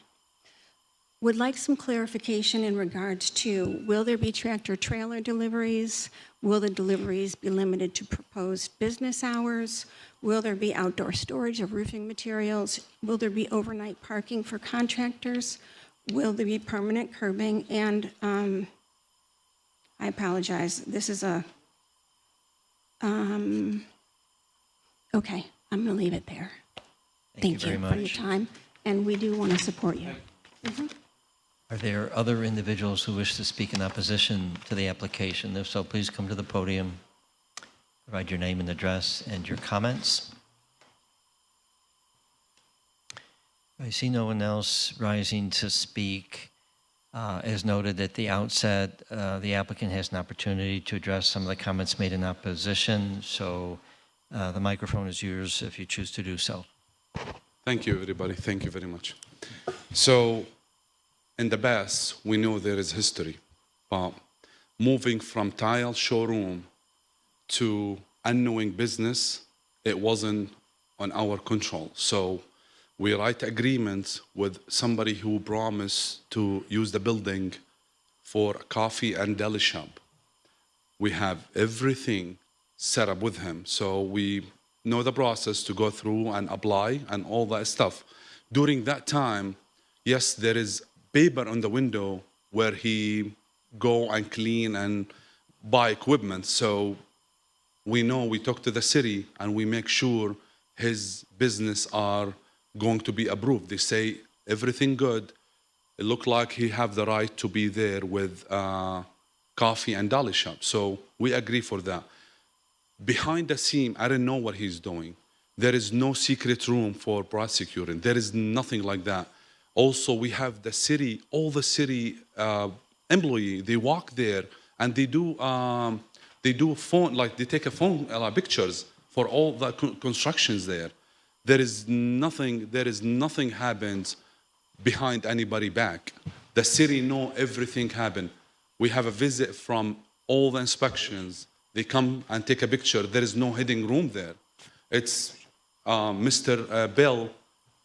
He came to the building, and also we met Mr. John. Yeah, we met him inside. We met everybody inside, and we showed them everything, the property inside. Since 4 years ago, we did not have one modification, nothing at all. So there is no any business hitting there. So when we figure out he's going off the record and he's doing something behind our back, we terminate the contract. We lost a lot of money, so we kick him out. So there is that guy, he was there, he allowed to be there with the contract. He called the cops. We called the cops on him. He showed the contract to the cops. He said, I have the right to be there. So he still have the right to be there. I have to go 5 to 6 months on court system to kick him out because he violates the contract. And we approve that, we kick him out. Now, the roofing company, whatever he have, whatever he own, he's going only to do that business we agree on the leasing. So if there is a problem with that, I will be the first guy to step up and tell him, no, you cannot do that. So if he have 6 businesses, why he's mixing this business here? He's a very successful man. Like he's not going to build roof and other business with him, like auction. Like who will do that, you know? And also I will monitor that. If something happen, I will be stopping him from doing auction or prosecuting with his roofing company. In the front, when we bought the building, we make sure all the permits, everything are right. So yes, there is a parking spot in the front. There is people park on the front. There is people from this neighbor park on the front. We put a sign, we don't need anybody to park in the front. We remove those paper walls. We remove everything. We open. Even I've been almost 5 years or 4 years having electric in my name just to make light inside. So to make people seeing what's inside. Again, there is no hiding anything. City will be there. Like a lot of people from the city, they drive every day. They call me. The grass. I hire a company. I have a contract. They cut the grass. But if I'm not there, how I can clean the property? If there is a paper coming, the building, it's empty. It's empty complete. Where is that trash coming from? So you think I will go and have a trash coming outside to the neighbor? This is, and like, it doesn't, I didn't understand where is that trash coming from. It's not from me, it's not from my building. Building, it's closed, it's shut down for 45 years, 4 years. And also the people before me also, they don't have anything inside. It's empty walls. We have pictures, we have a lot of pictures there. It's empty walls. There is nothing, there is no trash. So where is the trash coming from? I'm sure from somebody there who either sabotage this business or do something to throw the trash and come to somewhere else. If there is no business, where is the trash coming from? This is, we need to step together and see where is the trash coming from. It's not coming from this building. So again, when we bought this, it's a commercial use. It has a 1,000 square footage of commercial. This is the only reason we bought it, because it's a commercial. We don't want to deal with apartments. We don't want, what's business need to be there to make everybody happy? They shut down. That guy, when he opened the deli and coffee shop, they call the cops on him every night. Every night. When he start and doing the business, he called me, why the cops is here? Why people call the zoning on him?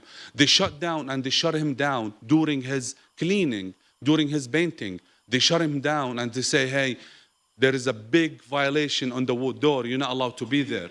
We fixed the heat. The heat damaged my water, damaged my pipe, damaged everything, because we cannot send someone there to clean the property and fix the heat and fix the coolant. 4 years, I spent over $120,000 in this building. Nothing came back. Nothing came back. What I should do? Like I need somebody like grocery. They protest against it, which is okay. I say no more grocery. Cigarette shop. He allowed to open cigarette shop. He have the right to open cigarette shop. But I say, I am not going to open a cigarette shop or tobacco at all until we found a guy, Warner. Warner, he came 3 months ago, December last year. When we look at the rules and expectation, we found there is no problem with this business. We call the city councils, we call everybody. He's good. So we start doing the process and we almost get approved for him. Literally with the city, we get approved. And we say, hey, he get approved, we hear something from the neighbor now we need to shut down everything. So this guy, he had the approved, complete, done, everything done, but because now somebody figured it out, now we have to escalate it. So literally 2 weeks ago, they told me we have to bring it to the public hearing. Other than, before that, he was complete approved. And we have all the paper, all the thing, submit. No instructions, nothing need to be done. There is no trash in the back, no dumpster in the back. This guy, he delivered the material. He have a dumpster by the owner of the house. Right. So if you could sort of wrap up with a mind and eye toward addressing any of the comments that you heard in the previous speakers. Yes, that would but be I cannot helpful. keep up with all that. Can you remind me what's the question they ask, and I will be happy to answer. Like there is a bunch of stuff like there is no prosecution. There is no prosecution. It's a nice city. You think cops will leave this? Like how many phone calls from the city cops? This is one of the major things. There is no hidden room in the back. Trash, I promise you, this building, it's been empty for 4 years. There is no trash. I come up 12 days in Syracuse here. I have a hotel here just to clean and polish the floor, and everything was amazing. After I verified with the city, I told them I want to fix the heat and coolant. They told me if you're not changing the unit, you don't need any permit. So the exhaust was broken. We fixed the exhaust. We have the fan was broken. We changed the fan. So there is no constructions done to this building since 5 years or 4 years ago. Nothing at all. We have approved with the city. They come and do twice inspection. They have a pictures. Even when I was here and they called the city on me, Mr. Bill, he came, and Mr. Mike, they came and take a picture from outside. They say nothing changed, nothing changed. I have a light complete on the 3,800 square foot, the light complete on. It's obvious to everybody to see if there is anything change. So again, trash. The corners, I get approved like that. I didn't do any modification. I did not literally any instructions, any modification. It's been like this. I bought it like this. We're going to rent it like this. So Understood. So if you could summarize, if there's anything additional you would like to say at this point in the meeting. I'm asking everybody here, if roofing company and deli and coffee shop, it's not allowed, what we should do? Like sell it? Why?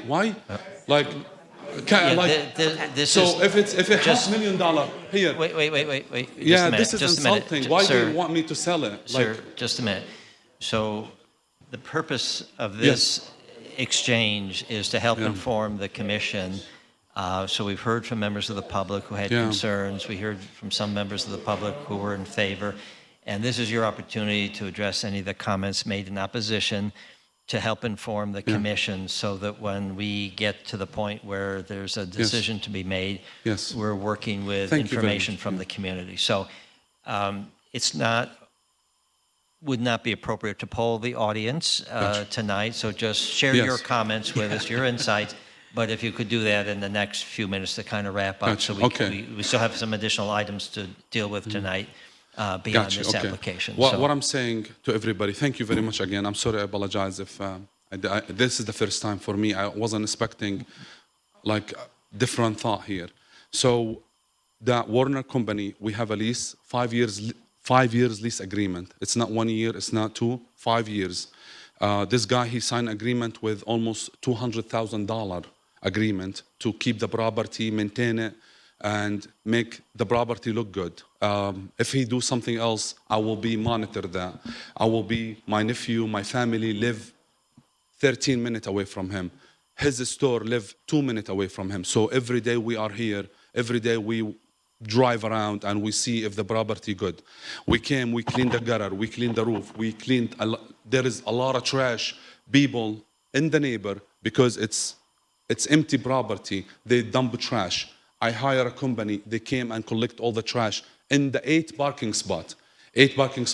So if there is any employee, 3, and max, he told me 3, 2 salesmen is the owner, 2.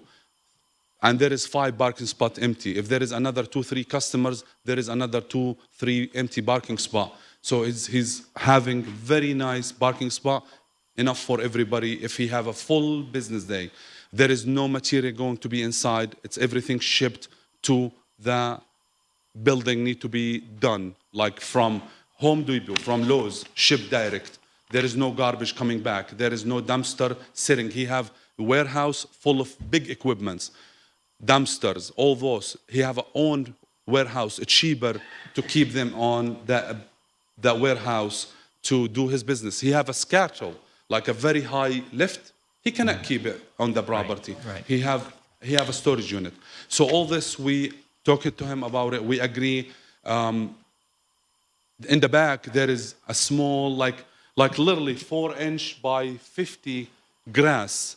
We hire a company, but he say, if I am there full time, I will maintain. He will be maintaining. The tenant, it's his responsibility to maintain inside and outside, landscaping, and also take care of the building. He will be maintaining that. But without anybody there, he cannot cut the grass. He cannot go. I cannot come 8 hours. I hire a company to cut the grass when we are there. 1 week, we left it. I found a note from the city, hey, we need to cut it. I was like, okay, we'll do it. So all this, it's been done.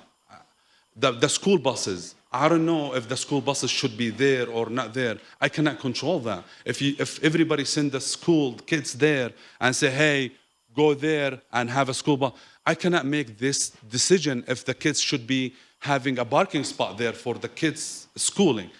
Again, this is not Not me or not anybody can make the decision. It's the family could make the decision.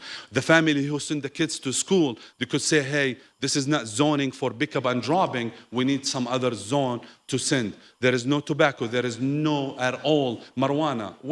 Like marijuana is illegal. They cannot sell it. So that's why we're saying there's nothing like that. Okay, so. Okay. Any question? Yeah, I have a question. Yes, please. For me. So you mentioned you have a 5-year lease. Yes. Does the lease stipulate the business that can operate there? Yeah. It's roofing, siding only. That's all that is stipulated Exactly. in the lease. So anything other would be than that prohibited. would be a violation of the lease. and Exactly. The tenant would be. 100%, sir. I'd like to propose Yes. a couple things. Yes, that please. might help everybody be Please. clarified. I think that we would like, or I personally, I'll speak for myself, I would like to, if it's possible, have the owner and operator of the roofing company appear before us at our next meeting. Can I say something?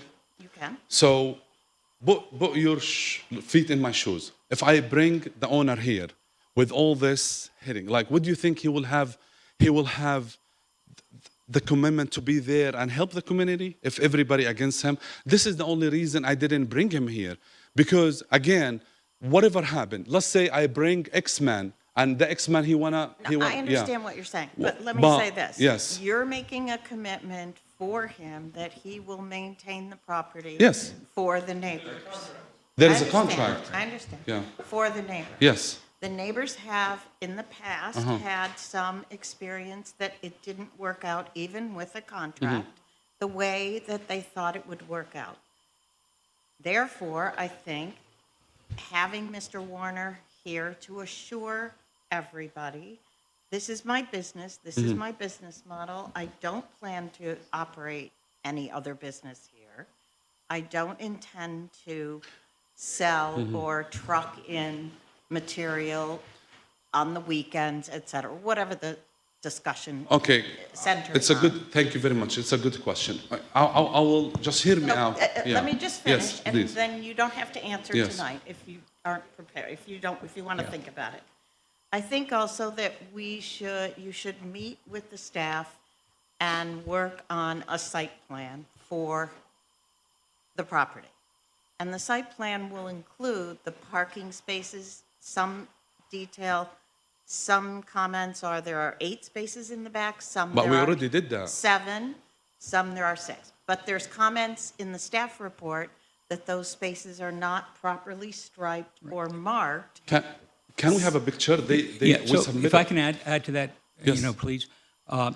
In addition to what Commissioner Murphy is pointing out, we have presently, there are 11 conditions on this particular application, conditions that are related to your site plan and things that are permissible and not permissible. So far as I can tell, most of the negative comments that have been brought up tonight are in fact addressed in the conditions. And it's important for people to understand that if the conditions are violated, then the approval can be revoked. Now, my concern at this point is, we have all of this testimony that's been provided. I can't tell right now whether all of the conditions that we have cover what's in here. I have a sense that they in fact do. I would like people to see that if that is in fact the case, but I can't tell that sitting here right now. So Commissioner Murphy's suggesting that perhaps we should hold this for the next meeting if we can get the Warner Company to be here, and if we can address the conditions to make sure that we are covering all of the things that are being brought up as points. Now, I understand part of the issue here is that there's a long history that has nothing to do with you, and people are reacting to that long history, and so we need to do something to break out But of would that. you have evidence for these? Like everybody say, he say, she said. Like there is no evidence. I understand. What I'm saying. But the allow me conditions- one minute, please. I will explain to you. So it's minor site plan. Like we escalate it for something huge and big. So every time I'm hearing, and this is not the first time, people say sell it, or people say it's not supposed to be commercial. But if you guys not give me a chance to do that, like this is only he say, she say. Well, we're but not the saying. building, but not you. I'm sorry, not you. But the building, it's very sad. Like, I just think. you guys need to see the truth. I understand what you're You saying. guys need to see what you guys in your hand, why I have that roofing company. You think if I have a lawyer here, standing here and get approved for a tobacco shop, you know he will get approved. Even if it take him a year, he will get approved. Maybe, but you don't know. Too close to a school. But what I'm saying, but there is 2 minutes away, there is a tobacco shop. There is 2 minutes away, a tobacco shop. So if there is a people sitting at night there, what I should do to them to kick them out? Call the cops, hey, there is a kid sitting there. Where is the mom and dad? Why the mom and dad doesn't call those kids to go back home and instead sitting on the corner? What I'm saying, I need a chance. I'm losing a time. I hear what you're saying. One thing, I'm losing a time. The roofing company, if it didn't start now, he's going to leave. He's going to leave, and I'm going to start. I'm not give up. I swear to God, I'm not give up on this building. My kids' money, everybody money. I took it and I put it in this building. I'm not going to sell it. I'm not going to sell it. I'm going to go keep trying, keep on trying. Maybe one day I'll get somebody else. But what I'm saying, it's a business. It's a business owner. If he violate the rules, there's people work for this. They will go and catch him. They will come to me. They will shut him down. Give us a chance. I'm begging you guys. Like, it's minor side. It's not huge different. People say it's not clean. If it's not clean, I will get violation. I'll have to pay money to clean it if it's not clean. But there are conditions that are outlined in the staff report that you Yes. have to agree to. I will agree to it, and I will do That it. includes working with Department of Public 100%. Works on the front in terms of curbing, sidewalking, lighting, et cetera. So Imagine it if is you give not me for those tasks and I didn't do them. It's on me. Like, imagine if all this stuff, like the 11 items, if I didn't do them, that would be on me. That would be bad and shame. I didn't get a chance to do what the city want me to do. So I failed. If you give me those and I need another 6 months to do them or 1 month to do them, and I failed, it's on me, not on you guys. You guys already approve it. You guys give me those tasks. I have to do it. And if I failed, I will fail. And I don't want to fail. Nobody want to fail. I have a very young people work with me, and they wanna support me, and they wanna move on with this. And the tenant also says he wants to invest and put curbing and fix everything up and fencing. so we have to have a fencing also according to the city between me and he have everything to do that. So we already have agreement to do the. We talk about the fencing. We have to do the fencing between. I have a code for the fencing. So, as Commissioner Lent said, there have been a lot of comments this evening. There are conditions that have been proposed through the staff report, and the commission members need to evaluate what we've heard this evening in conjunction with the conditions that have been suggested through the staff report, and weigh to see whether one set of concerns addresses are addressed by the conditions that might be imposed on this application. We're not going to be able to read through what we've been given tonight, much less all the comments that were made tonight, and evaluate those. So I'm suggesting that we bring this item to a close this evening. We've heard comments for and against, and you've been able to had an opportunity to rebut some of the comments in opposition to your application. That's fair. The commission now needs time to digest what it heard tonight as well from the speakers on either side, as well as the staff report that's been provided, as well as additional written comments provided tonight, which we have a stack we haven't looked at yet. So all that to say that I heard a comment earlier about holding on this item. I think I'm in agreement with that. I'd like to know if my colleagues join in that consensus for holding this to evaluate the material that we heard tonight and resume presumably at our very next meeting, which would be in April. So I'd like to close public comment on this application this evening, review what has been entered into the record, what has been presented to us this evening, and evaluate your application in light of all those comments. So, question. Thank you very much. I understand all that. So, until April, you're not seeing it as too much like for April. So, if I lost that contract with this guy and he came to me and he say, hey, I don't want to do roofing anymore with you, bye-bye. But he have the right to do that because that's termination of the contract. He cannot occupy the building. So what we should do? Like, what are you telling me to do? Serious, like tell me, We're Like- not in the position to advise you. All I can Like- say is that the commission, I'm speaking for my colleagues here, seem to have expressed a view that they are not in a position to take action on this tonight. I can't go beyond that and advise you on what you should do in light of this, but I'm just saying that's where the commission is in terms of all the information that's come in tonight, and it's been considerable. We need to evaluate that and come to some conclusion. I don't know what to tell you. Do you have any question from those comments? Like I can answer now. Like Well, the problem. Some of these we haven't even read yet. Yeah, see, They just the problem arrived is. tonight. from what you hear, from you hear. I can't digest everything that we've heard and everything that's writing and compare it to the 11 conditions we have. That's just not a task that we can complete tonight on the fly at the moment. That's my concern. I would like to see the project go forward if it's possible. I would like to find a way forward if we can, but we can't do that tonight, right now, in reacting to all of the testimony and evaluating the conditions that we have and whether they cover the issues. One of the things I would like to ask the folks who gave testimony tonight, please look at the material that is online for this site and look at the conditions and see if they apply to all of your concerns, because it appears to me that many of the concerns that have been raised are covered there, but I can't tell for sure. Because we don't have time to evaluate. So by the law and rules, as that building, so it's not qualified to be a roofing company. Like there is a qualification, yeah, and there is something called, hey, this business could be here, but end of the day, somebody say he throw trash is going to stop this from happening. It looked like to me. The commission looks at a lot of factors in approving an application for any business in any location in the city. And it's not quite so black and white. Things need to be taken into context and what the impact is on the surrounding neighborhood. That's what we're trying to do. That's why we hold these public hearings so that people can come forward. People who live in the neighborhood can come forward and express those concerns. That's why the applicants can speak, and that's why the applicant can respond to the comments.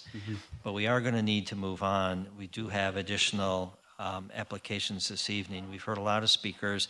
I would underscore my colleagues' advice or recommendation to look at the website, and the conditions that have been suggested in the staff report may very well address some of the comments or concerns that have been expressed here this evening. So. Thank you very much, everybody. Thank you very much. Thank you. With that, we will move to our next application. Yes, excuse me. Next up is another site plan review, MASPR-25-36 at 4100-06 South Salina Street. Owner Lawrence Davis. Applicant is Shaquila Brown. This is in the CM Zone District. Hello, how are you? Good evening. Good evening. I think I remember how my name, address, and...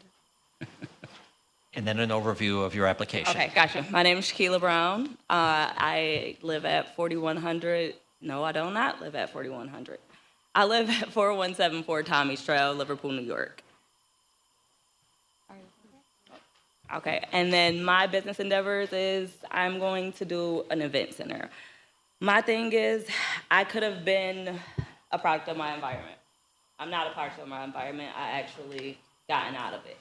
So my thing is, my thing is, I want to be able to give back to my community. The same way that I got where I am today, which was nonprofit organizations. I went through demolition. I don't know, the same nonprofit companies that I went through stood in the same very spot. If you know Melvin Baker or Walt Dixie or, you know, all of the programs that I've done here started at nonprofit organizations. I'm not gonna make it long because I am super nervous and it's been a long process for me. It's been about 2 years since I've been working on this. I'm gonna let my community speak. What I'm offering is to be the glue to my community. Where I grew up at is 305 West Pleasant Ave, right in the heart of the South Side. I do not understand why, when I submitted my floor plan, it turned into I was opening this bar, and there's murders across the street, and there's this, and there's that, and that's not my thing. That's not what I want to do. I am coming to bring back to my community. So with me being labeled as a bar, that's actually like limiting my options of what I wanted to be able to do for my community. I don't know who I speak to about that, but that's something that is very personal to me. This project went from a way to get money to a way to actually revive my community. That being said, I'll let my community speak. Can I just ask you a couple questions? Yes. Sorry. So sorry. What are you envisioning as hours of operation for the event center? Oh. The hours that I envisioned actually couldn't happen due to the fact that in I don't know where the tongue is because I've never seen them in person, but I believe like 1970 or 1917, something like that, the gas station was opened and all of these other things. So my time limit has been dwelled down to 6 p.m. to 1 a.m. And serving alcohol? No. Absolutely not. I don't want to serve alcohol to my community that I'm trying to help rebuild. Growing up, like we had neighbors I can go to that actually helped, raise me. My community actually raised me. I mean, PNC, they're thinking about putting something over there. Well, guess what? Like I said, I could have been a product of my environment. I got caught stealing candy in there before, so my thing is I just want to be able to give the opportunity to the people that look like me, the people that don't give up on their community. When's the last time you drove through that area and seen just a cookout? I mean, I'm in that bracket. I probably should cook out more for my family and stuff like that, but if us as a community get together, I believe we can make it work. Music.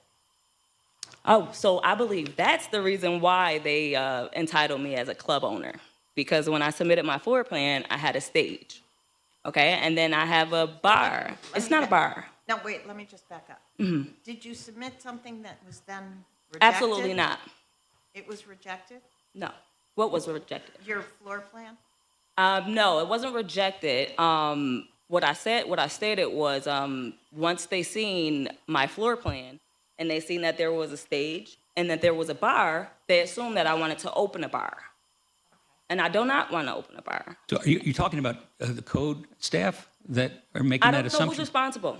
I want to find out because I want to fix it. I don't know who's making that assumption because there's nothing in any materials that we have that indicate. When I Google my business name, which is Good Vibes Entertainment, it pops up as a club.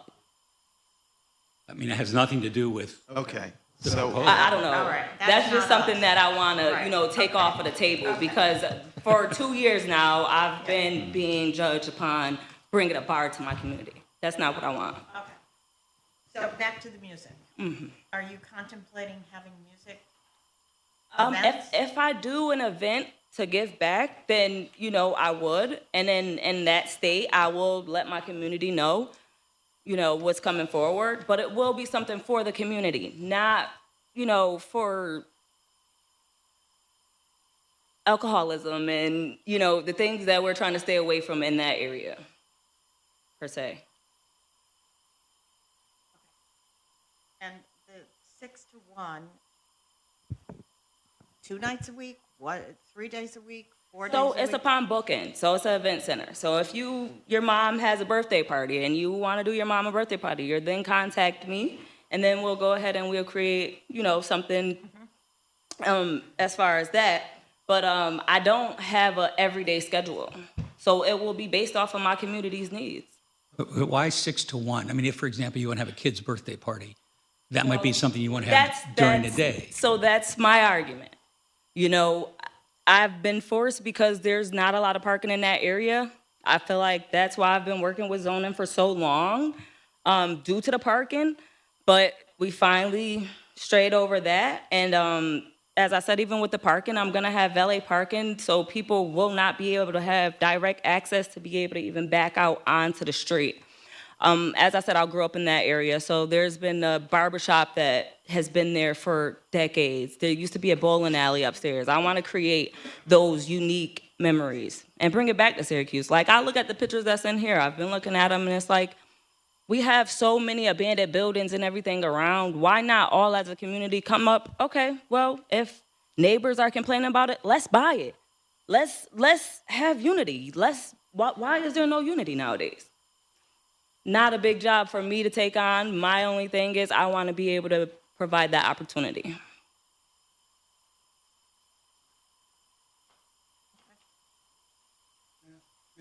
I'm Lawrence Davis, my name, the owner of the property. I want to read first the person I bought it from. He sent a letter of support for this space. He's an attorney. He's been there for long standing. His name is Jim Wallace. So he said, to whom it may concern, as owner of the adjoining property at 4110 South Salina Street, I submit this email in support of application, he gave the application number, relating to a special use permit, I'm not sure if that's the latest use, of 4106 South Salina Street. Thank you. The commercial space in question at 4106 South Salina Street has been vacant since Rent-A-Center moved its store to the town of Anadaga in August of 2023. The property that is subject of this application sits directly across the street from Valley Plaza, which itself has been dominated by the vacant and boarded Tops supermarket store, and I will add the dollar store now. For several years, vacant boarded up buildings do nothing to improve living and or working condition and only contribute to the overall blight in the neighborhood. I submit that anyone attempting to establish permissible business in this area should be afforded the opportunity to do so. Thank you, and he signed, Jim Wallace. I'm Lawrence Davis again. I'm the owner of the property. I bought this property, seeing it vacant. I was going to use it for my own personal use. I'm 64-year-old, and I've been planning about what can I do for my community? How can I help them move along? There's so much roadblocks for young, particularly black youth, to be able to be integrated into the community. I have a few properties, about 36 properties in the city of Syracuse, and I drive down Avery Avenue sometime, and I see a church and a bar. There will be absolutely no one in this room will allow a bar across from a church, but it does in other communities. So does community have outlets? If the community doesn't have an outlet, I think I even hear the mayor speaks to this, or some commercial on the TV talks about this. If the young people in the city don't have investment, we have nothing to give them to pass on, then they are destroyed. They are going to abandon the city. The city is becoming, it looks like there's a lot of opportunity, a lot of possibility, but in my eyes, I drive by, I see a lot of decay. And it has to stop. We can't have people say they want to do something, want to try something new, and we as elders stop by and try to slow them down and stop. So that's why I've been working patiently and been slowly going through the city, working with the city to make sure they get everything that they need so they can put this in there. Now, I, for one, I've seen bars across the street where someone actually died. I would have opened this myself, but I don't want to see anyone die. I don't want to see somebody pass on. So I rather give them, because it's a lack of it. When somebody gets something that they never had, they're so excited by it, they don't even know how to use it. The reason why there's a bar across the church is because the community has already accepted that this is what they do. This is a place that they could go for after a wedding party. They could have a Sweet 16. They could have events. They could do what they need for the community. The black community, you don't want it downtown, so you don't give them the opportunity to have it. So when they're trying to do something for themselves, please give them a hand up. Don't push them down. I don't know if that's what I want to say. But I'm here. And I think that we should support our young people and trying to do something different and stop trying to block them, trying to stop them in their process for development. The development we want is sitting right in our own hands. They're trying to, and we can't stand in their way. Give thanks. Thank you. Let's check. Questions? Just have a technical matter that I want to make for the record. Mm-hmm. In the description of the project in the application, it refers to an event center, which is permissible in CM in Table 3.1.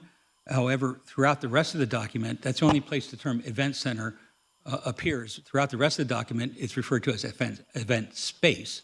So I want to make sure we all understand what we're talking to, because Table 3.1 should probably say event space.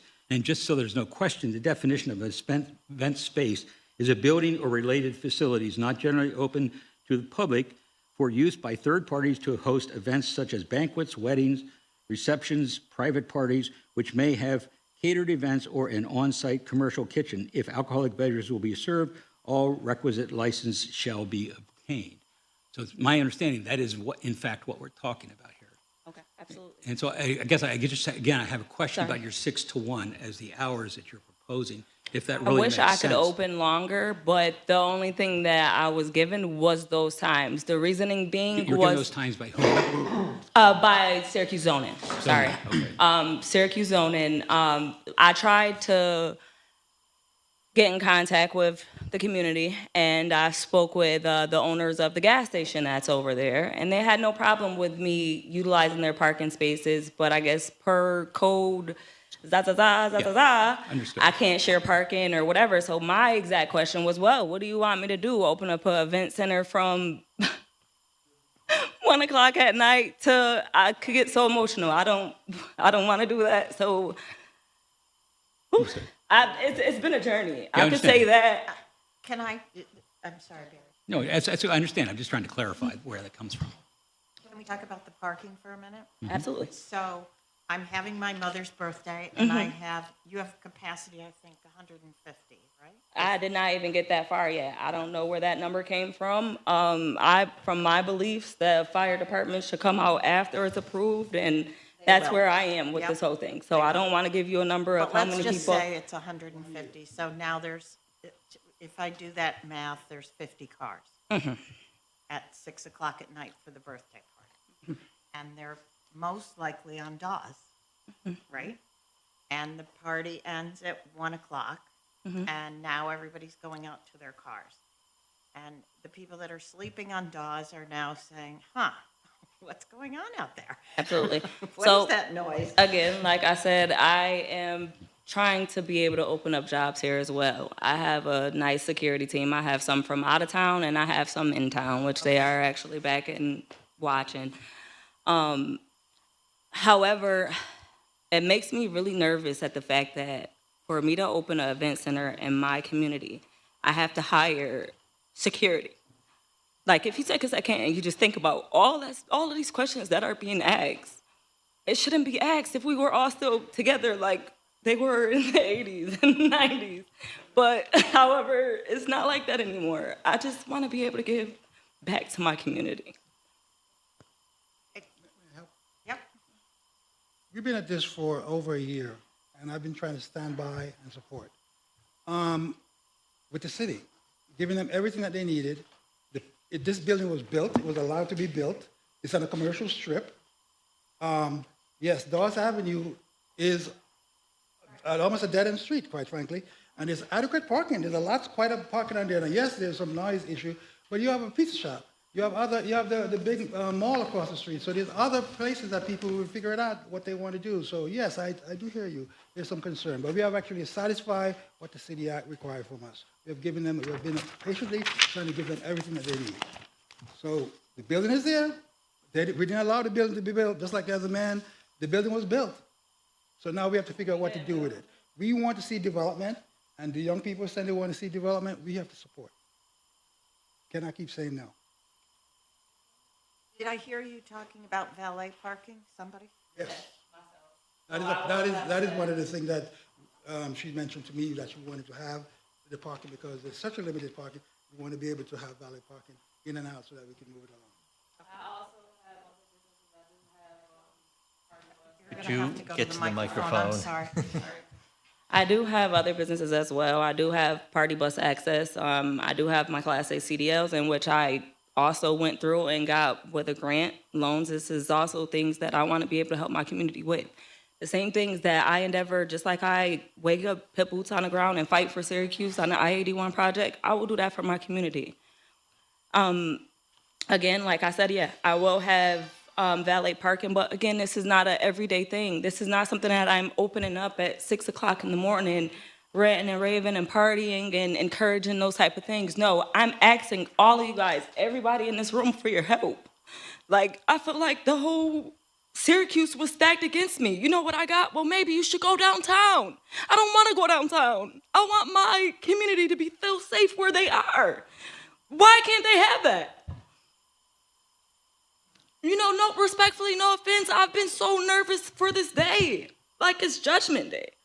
And it's not. You know, God didn't come back yet. We just got to keep working.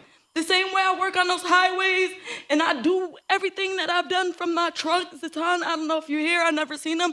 He knows. Everything that you guys put in front of me, I tackled. No problem. I tackled every question, everything. It's coming off as aggression now because I know my blueprint. I know my blueprints. I know how to read them. I can tell you everything by the back of my hand. What I can't tell you is how many people I can have in here, how many lives I'm gonna save. I can't do that by myself. I need a community. And that's my argument. And if you guys can tell me how to change that, even if you guys deny me, please tell me how to change that because I'll be back in front of you. I'm not gonna give up on my community. Further questions for the applicant from the commission members?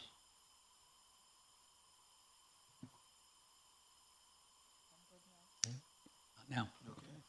Okay, thank you both very much. Thank you. Sorry, guys. Are there individuals?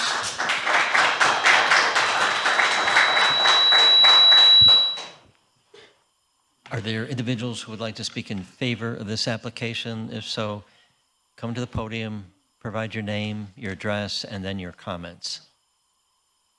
And if there are more than one person interested, you can line up. Good evening, Commissioners. My name is Jacqueline Lassonde. I live on South Salina Street, 3001 South Salina. I run an organization for the last 9 years, the Greater Syracuse Southside Neighborhood Association. And I, too, have seen the blight in the area, and it seems like when we get something good for that particular community in that space, downtown is just downtown. It's not really accessible to people without cars or people who just want to be in their own neighborhood, myself included. I run one of the larger food pantries there, as well as civic and outgoing engagement. We feel, some of my other persons are here and other ones could have came, but the rain and all of that. We feel that it would be a great asset. Yes, we have a chance to be able to celebrate whatever, people's birthdays, repasses, unfortunately, are happening too often. And there was a place that's no longer there that was doing that. Again, this same issue of parking. You can do what you can. Some people walk, so the parking is not really an issue for them. Yes, there is Dawes Avenue, which, it's called a good neighbor program. If you just make sure that neighbors know that these events will be happening and, they're not going to park in their driveway or across their driveway, I don't see the issue. I see more of an issue with that gas station, with that liquor store, with those things that when people get drunk or the vagrancy, they just hang out. We want to stop seeing this hangout issue and see more of the people getting together and doing positive things. While I'm not raised here, I'm from somewhere. I've been here 9 years, and I'm very invested in this community in terms of home ownership, as well as the pantry and other things. And yes, I have to be the one who drives people other places when they have to go to these birthday parties and all of this. I'm not a taxi service. And so I prefer that in our area, downtown is downtown. They do what downtowns do, spend and hang out and get drunk and all the other ridiculous things. We're not asking for that. I'm in agreement that, yes, there should be security because of times we're living in. And she's willing to do security. As a retired law enforcement myself, I appreciate that because any events we give in the community, we pay for our own security just to make sure, just to have the extra piece of safety. So as far as a community member, I stand in side to side with the young lady that, great, we're not handling the entertainment, when I say entertainment, birthday parties and all of that part of it. Why can't someone else do it and we can support it? And we'd like to be able to support it in our neighborhoods. So this is the second time maybe that has been come up for discussion and has been postponed. I ask that we try to move forward on it because it's better than seeing boards up on windows and unused spaces, which gives us no sense of people wanting to invest in this area at all. Thank you. Thank you. Good evening. My name is Anthony Guider. You need my address? It's 303 Dickerson Drive, North, Camillus, New York. Was born and raised in the Valley my whole life. Moved out to Camillus recently. I'm an engineer with Norfolk Southern Railway Company. I'm a paving superintendent for Steve Tate Paving. I'm also a licensed security guard. I've lived in the Valley my whole life. And we used to have a grocery store, sneaker stores, barbershops, bowling alleys, diners. We had everything in the Valley. We have nothing now. And there's nothing positive coming to the neighborhood. You know, you try to get a grocery store, they fight that. You know, there's bars, that's a whole nother story. But for somebody to try to do something positive in a neighborhood that has nothing, there's schools everywhere in the, you know, proximity of this location. So even if the hours of operation are, you know, 6 to 1, obviously one's kind of crazy for school students, but if there's a program that they can go to after school in an area where there's nothing, that's a plus for the neighborhood. If you wanted to do, you know, a job fair for people in the neighborhood, instead of having to go all the way downtown, because not everybody in a poor neighborhood has a vehicle. You know, it costs, what, $3 for a bus? It could take somebody all day to try to get $3. I mean, I know it's hard to believe for a lot of people, but that is the reality of the world that we live in. So to have something right there on a main strip, and, you know, as far as parking, you have a largely abandoned strip mall right across the street. I'm sure there's got to be some way to be able to work something out where there's 1,000 parking spaces there at least. 20 of them can't be allotted. I mean, I know you guys, well, and it's understandable because there is an establishment across the street that has had a history, and, you know, that's, again, that's not the establishment's problem, that's a community problem. But it's a community problem because there's no outlet for people to do anything, and everything starts as children. So if the children see that there is nothing for them to do but play PlayStation and sit in the house all day long, you can't go out and be active with people of your age, or there's no place for the children to go where there's adults that can offer them a way out. Like, we all, you know, she does construction. I'm a paving superintendent. I'm a locomotive engineer. I come from this neighborhood. So if there's places for kids to go and learn and have examples and role models of people who, you don't have to do this, you can do this. I look like you. It's possible for you to do it as well. But there's nothing in that neighborhood. There's nothing on the south side at all for anything positive. You know, there's not even a grocery store on the south side of Syracuse. You have one on the far southwest side. You have Green Hills and Nedrow. All you have is corner stores. Like, I've watched this whole neighborhood fall apart my whole life. And it's like somebody's finally trying to do something positive for the neighborhood. It's not a bar, it's a space. You know, even if you hooked up video games inside there for kids to come play for the day, it's somewhere positive for the children or people to go have a gathering with their family. It's necessary. It's a necessary thing in a neighborhood that has nothing. You know, the building the highway, you know, it's gonna be more traffic down Salina Street. Who knows what type of possibility. Somebody could be driving by and see that event space and be like, you know what, maybe I can hold an event here. Or it just, the possibilities are endless, but in order for these things to be possible, it has to be possible. If that makes any sense. Like, everybody sees it. We all live in the city, obviously, or around the city, and there's too much. You know, we're building an aquarium for $80-something million. Imagine if you took $1 million and put it into 80 abandoned places in the city, what you could do. That makes far more sense than a fish tank, you know? And I'm not trying to put it off on that. It's just this is a citywide problem. You know, there is nothing for the youth to do. There is nothing for people to come together without it being something else. You know, and I just feel like you got to give her a chance. Like, I've watched my neighborhood fall apart. There's nothing there. You know, the Valley is one of the last actually nice places in the city. So you can either try to do something with it before it becomes too late, or deal with the problem later on when it's too far gone. You know, if somebody's got a building that it's not being used and somebody's trying to get in and do something positive with it, that seems like it makes more sense to me to let them do that, at least try to do that, versus let it sit abandoned for another 10 years and then the land bank takes it over and then they tear it down and now it's another empty lot. You know, we got to be proactive with the things that we do in the city as far as people trying to help. You know, you got to be open-minded. I mean, you got to give people a chance. And now, I'm not going to take up too much time, but I just feel like we got to support the things that make sense. And that's the only way the city's going to grow. You know, if we keep, oh, what if this and what if that, you know, what if? What if don't work just in negative ways? What if works in positive ways too? And we can't just look at everything as, oh, well, what if they're going to do this? Well, what if they're not? You know, what if it works? You know, you could inspire a whole generation of people. If you got a space where kids can go and get away from whatever hell they got going on at home and use their brains, you never know what type of person they could grow to be, but they have to have the opportunity and space to be able to do that. Not everybody has that at home, you know, and that's my piece. And thank you. Thank you so much.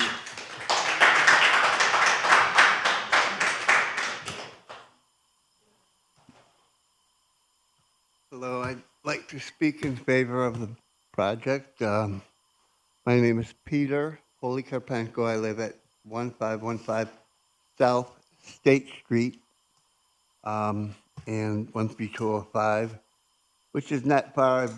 When I've grown up on that in that area, and we used to frequent Valley Plaza quite a bit for Tops Market, P&C markets. I think there's an Imperial Market that's soon to open there, which is like a local market based out of Buffalo, but it'll be small, but at least it'll help revitalize what things have left. Like, for example, Rite Aid was there, across the street, and there's still a lot of good businesses, helpful businesses, including phone places, bargain stores around the corner.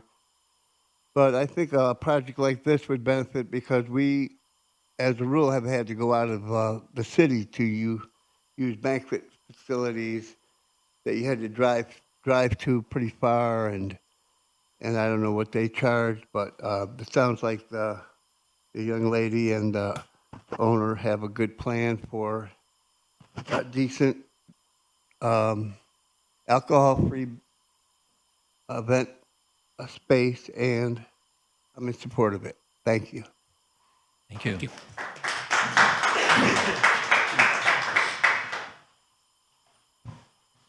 Hi, my name is David Trotman Wilkins.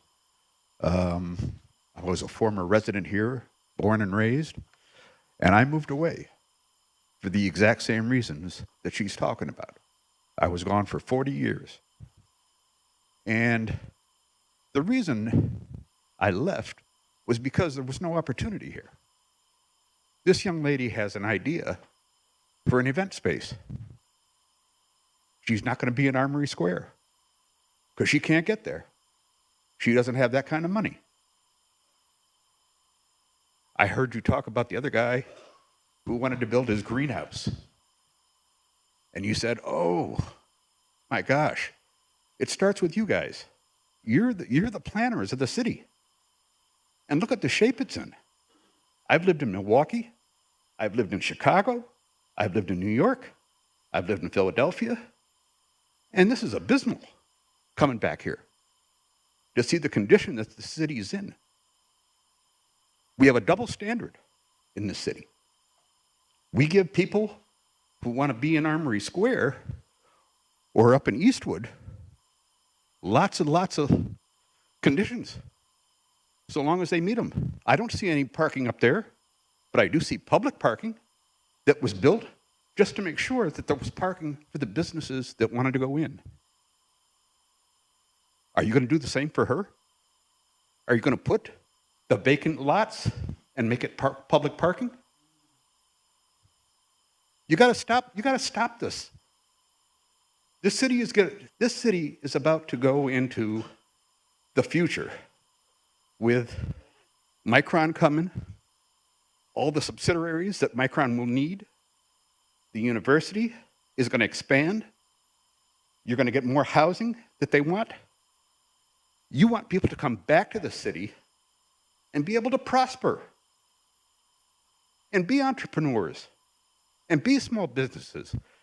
The gentleman that was trying to be on Salina Street, he's in a no-win situation.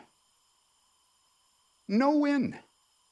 because that used to be a commercial area. He can't open a business now because he has people that are afraid of the businesses that will come that could decimate the neighborhood. You guys have to fix this. This is on you. You are the planners. If the business doesn't fit the neighborhood, then say, it can't come in here. But Salina Street is a commercial street.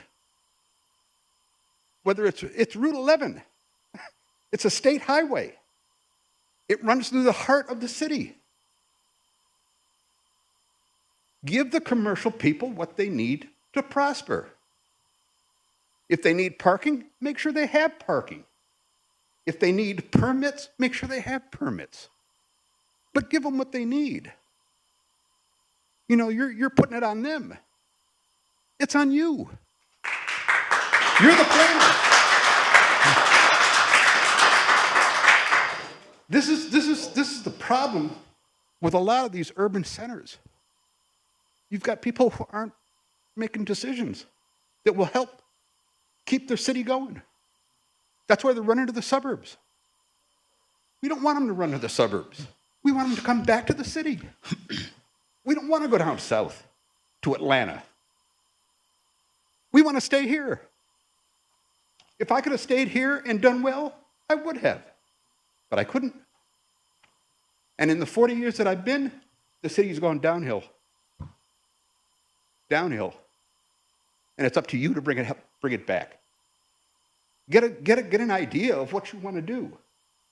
That greenhouse, I went to Nottingham High School. That greenhouse manufacturing should not be on Genesee Street. It should not.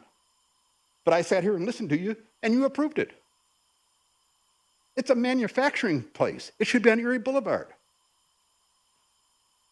The roofing should not be on Salina Street. But what businesses is he going to put in his building? You have to help him make that decision and then give him the tools to do it. This is on you. Thank you.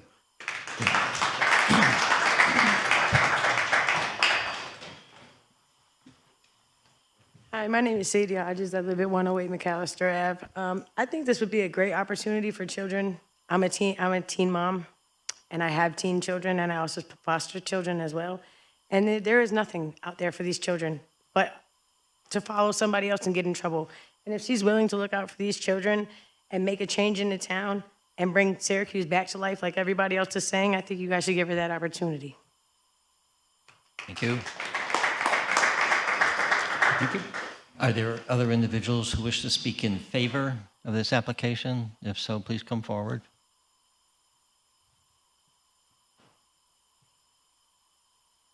Yes, hi, my name is Titus Nickens. I live at 154 St. Louis Ave. On behalf of Shaquila, which is my best friend, co-worker, we do construction work together. Great woman, and I stand here today and I know she wants change. I know she's not trying to do something else. I know she want to help the community, make it stronger. Like she said, for people like us, we don't have it. And y'all the only ones that can give us the opportunity. And I'm saying she's about to do something great, and I feel it.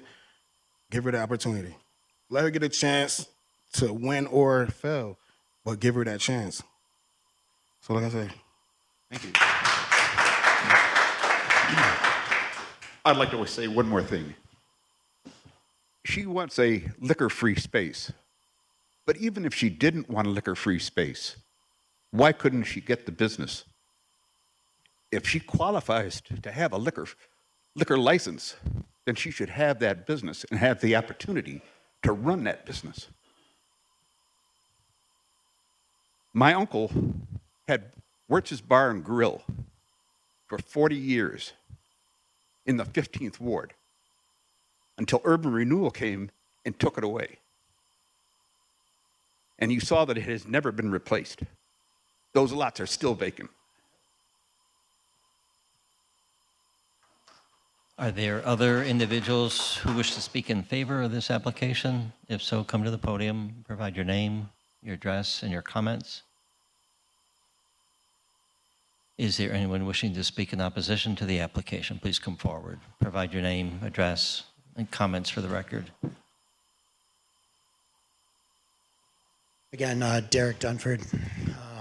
I own a property 2 doors over at 4114 South Salina Street. I don't have a problem with what she wants to do per se. Don't think it's the right property.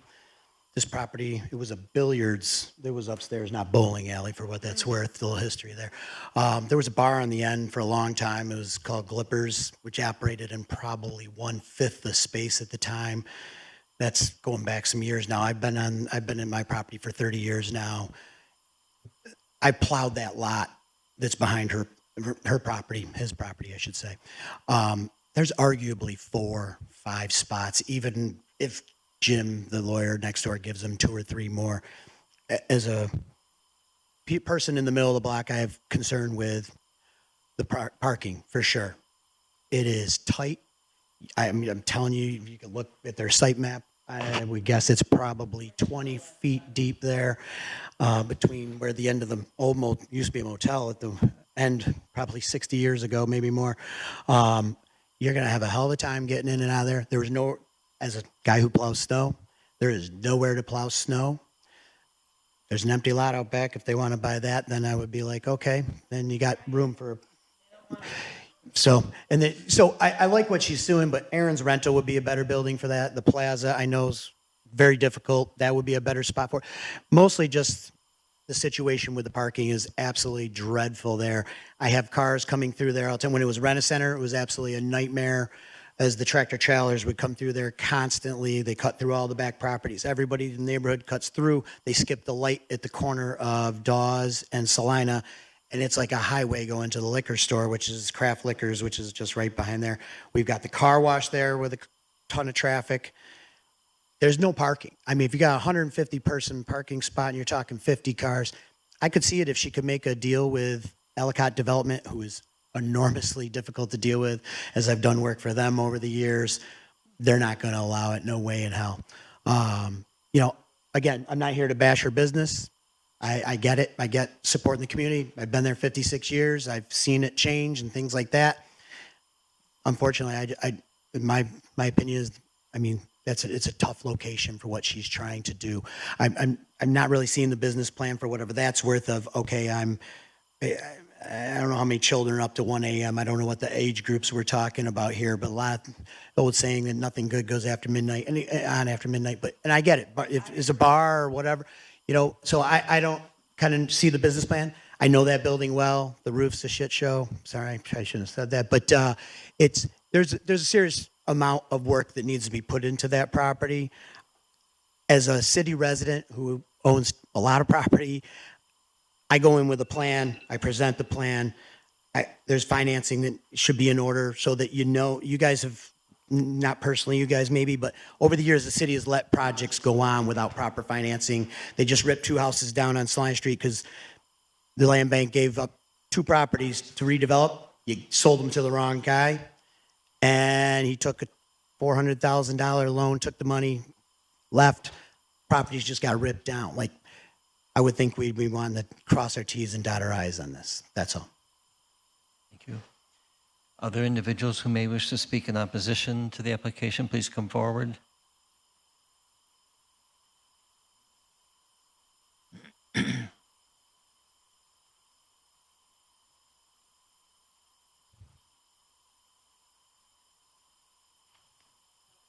Stribley, 316 Monticello Drive North, North Valley resident for 40 years. Listening to this event center idea, the question I have, is this a teen center? All age, okay, all ages, but it sounds like it's confusing exactly what it's going to do, what it's going to be.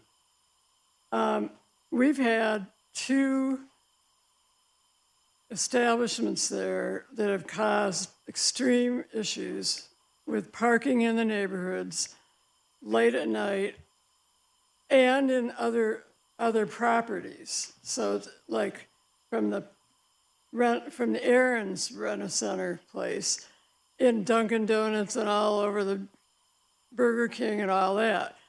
This one, when it was operating before or previously, the same thing was going on in another part of the neighborhood.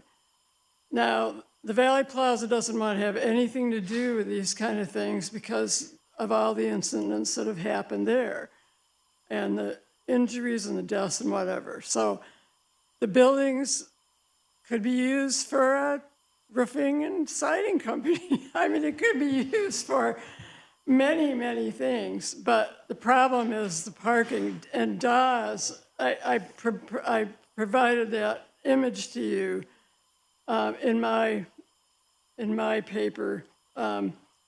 It's an undeveloped or unimproved street, small houses, close together, and when this parking goes in there after hours, now, if she wanted to operate to 10 o'clock at night or something, I mean, weeknights, I can't see anybody operating to 1 because that neighborhood's going to be totally disturbed.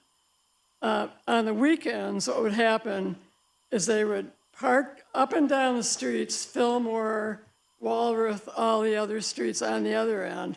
And then when they disperse, they go out into the cars, and then there's loud music playing out in the cars in the neighborhood.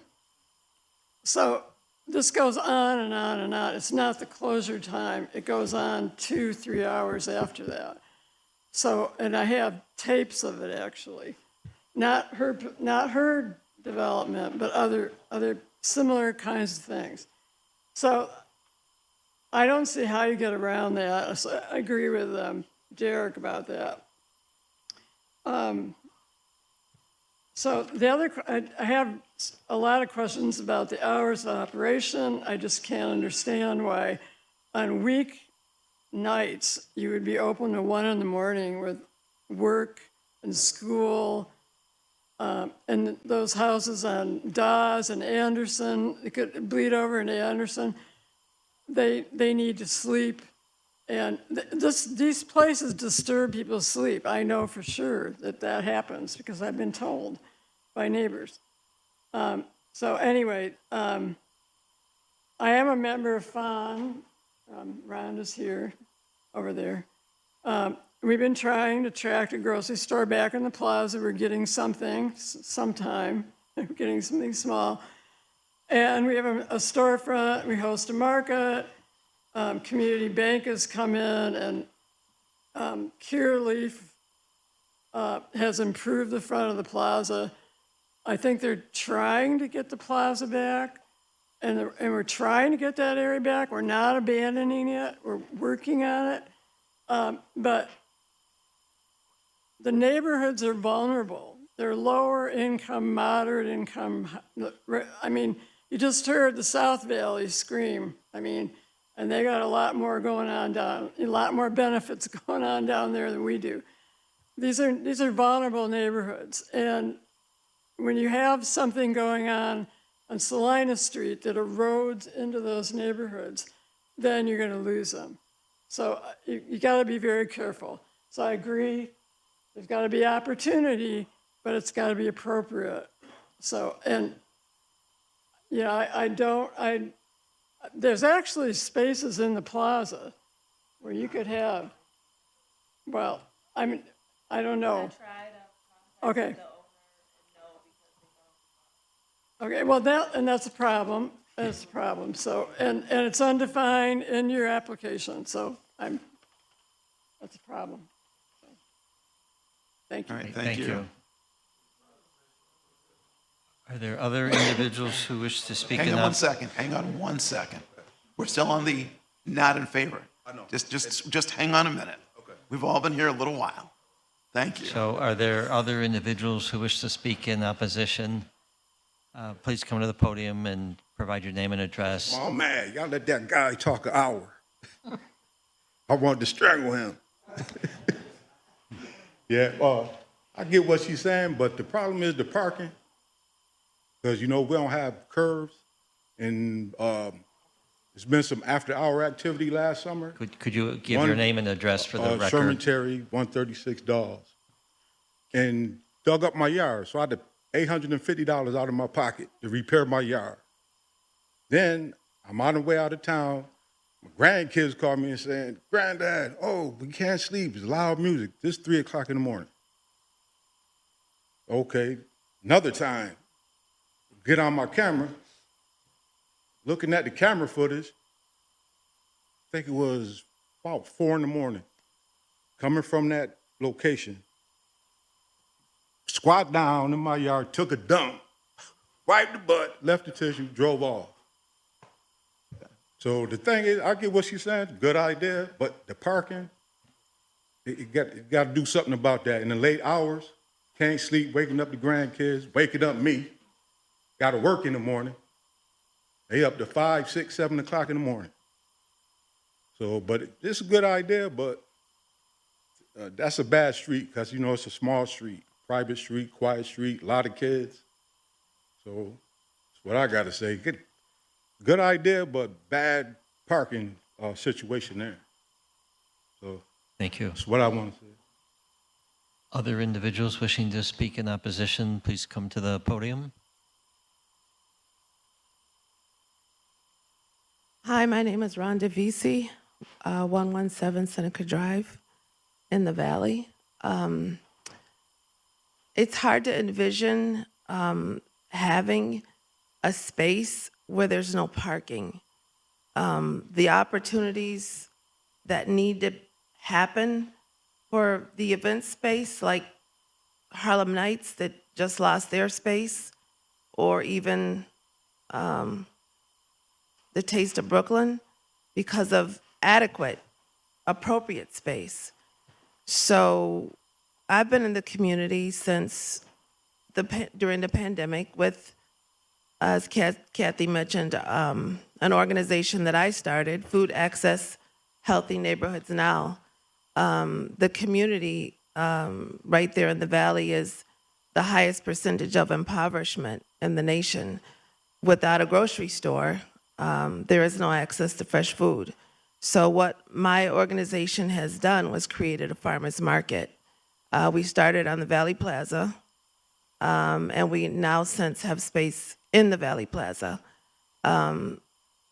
Working hard to acquire a store, which the gentleman mentioned, from the food expansion grant that Governor Hochul gave, $1.7 million is bringing a grocery store into the Valley Plaza.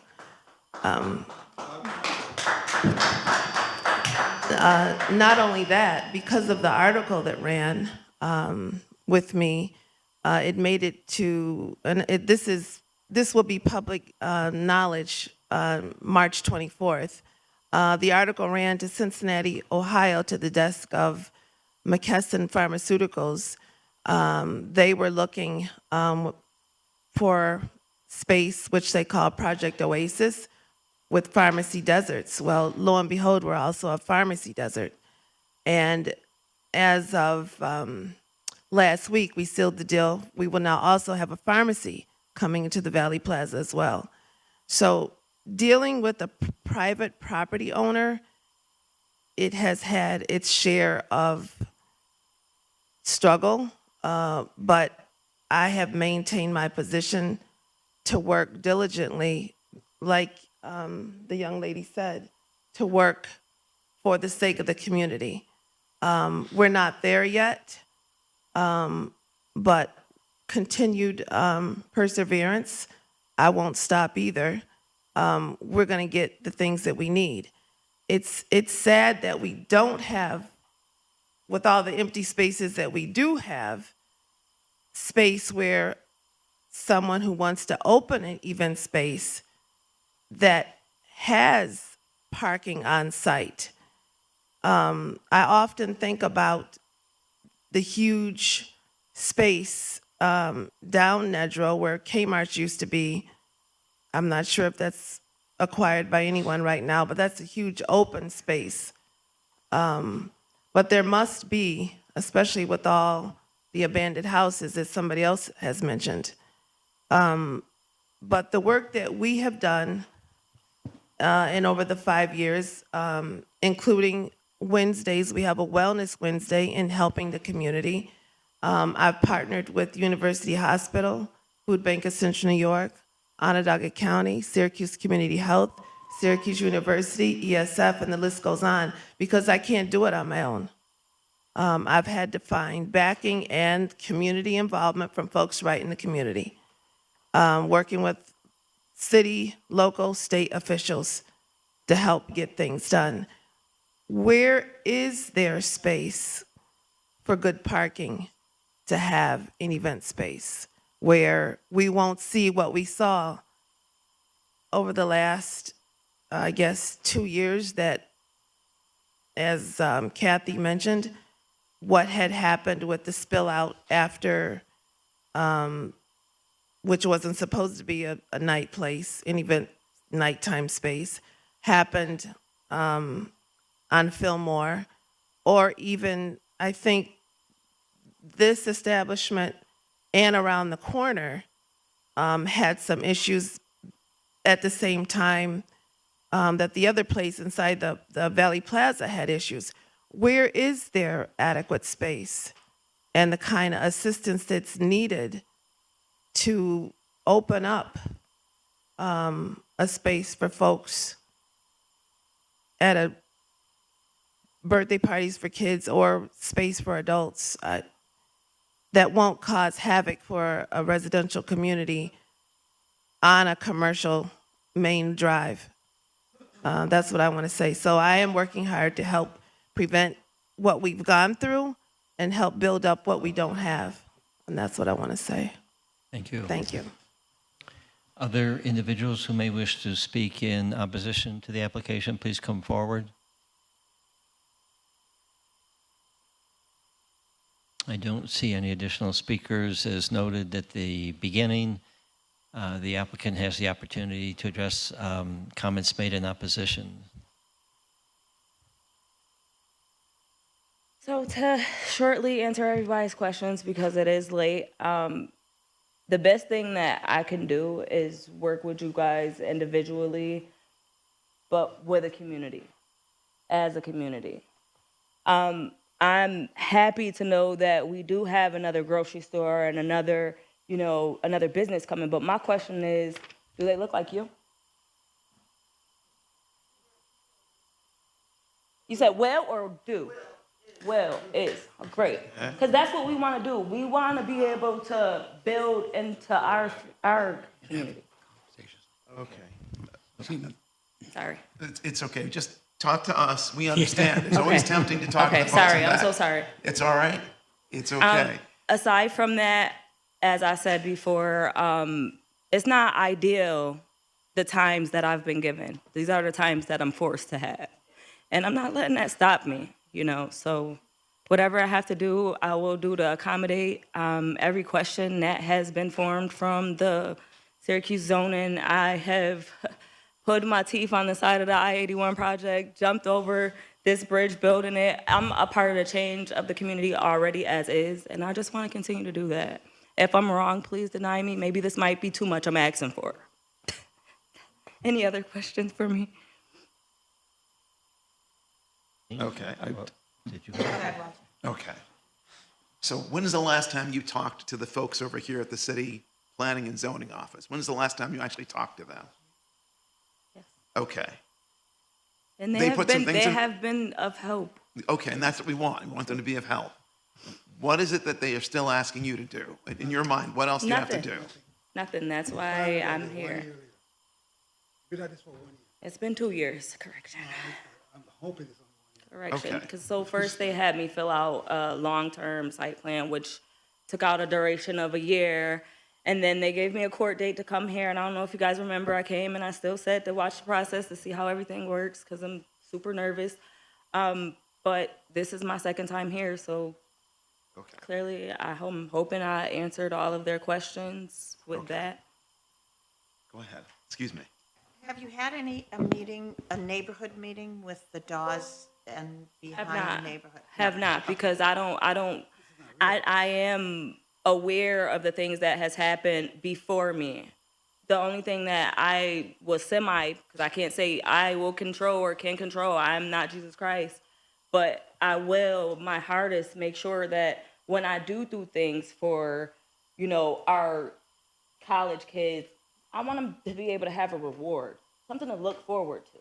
I am a walking testimony. I have been through everything that they're going through. I just had enough resources that stood by my side and told me to use my resources. And that's why I'm here. May I ask something to contribute towards this? The gentleman talked about the parking and the issue of parking continue to come up. The city says 8 parking space is what is required for this business to go forward. Okay? They can't hear you. Well, I thought I'd talk loud all the time, so I'm practicing. I was saying that the city has asked us that they only needed 8 parking space for this business.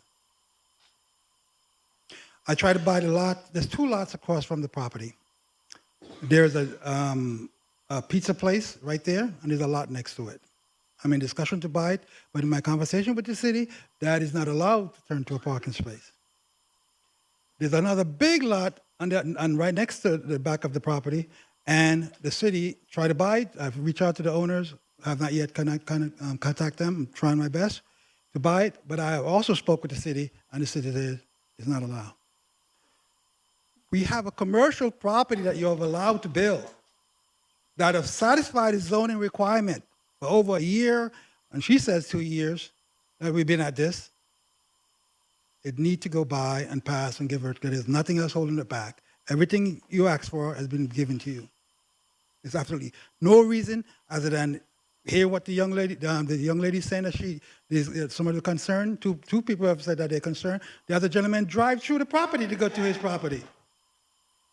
He drives through the property to get to his property. The attorney that I read the letter to, he has a right of way to go to the property, and those are different hours of operation.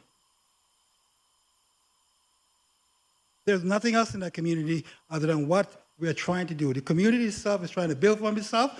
For a very long time, we've been trying to talk to the governor, we've been talking to the mayor, and they have not invested in our community. We have to invest into our community. And we don't have to like the way that it looks. But we do have to invest, and the people are finally moving it, and everyone should lend a hand, not pull it back. Give thanks.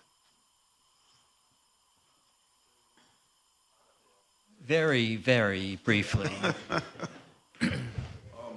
I'll time you. People are complaining about parking. I feel like that's a very small issue. But as the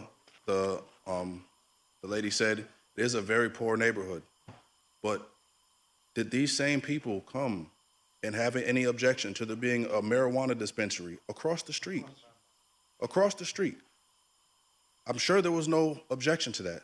But she's trying to have a space for children. And as far as the traffic, as far as the traffic on the side street, I'm sure that the people who live on Dawes know that that traffic came from an illegal after-hour spot in the barber shop, not the building that she's speaking of that they're trying to do something in. They know that. But it boggles my mind. Somebody's trying to do something good for the community, and there's pushback about parking. But there is a marijuana dispensary across the street in the same impoverished neighborhood that everyone is okay with.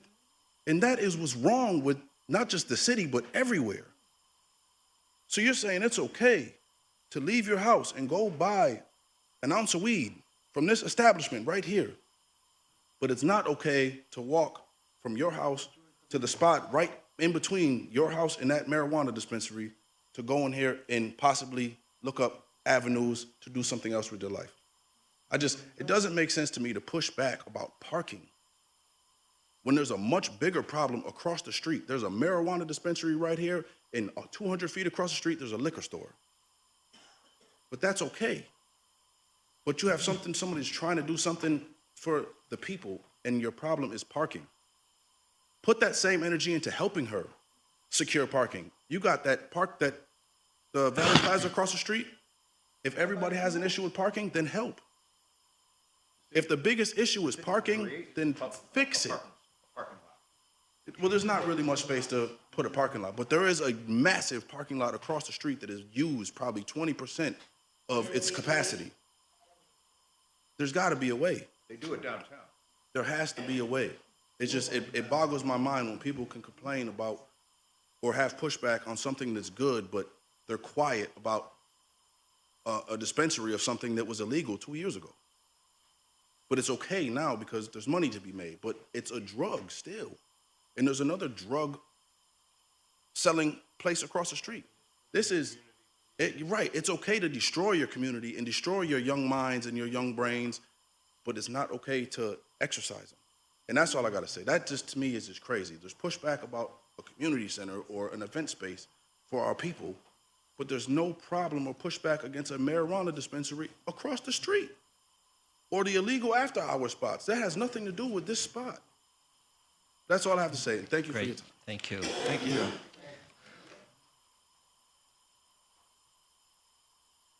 I think we've heard from those wishing to speak in favor, those wishing to speak in opposition, and a response from the applicant to those in opposition.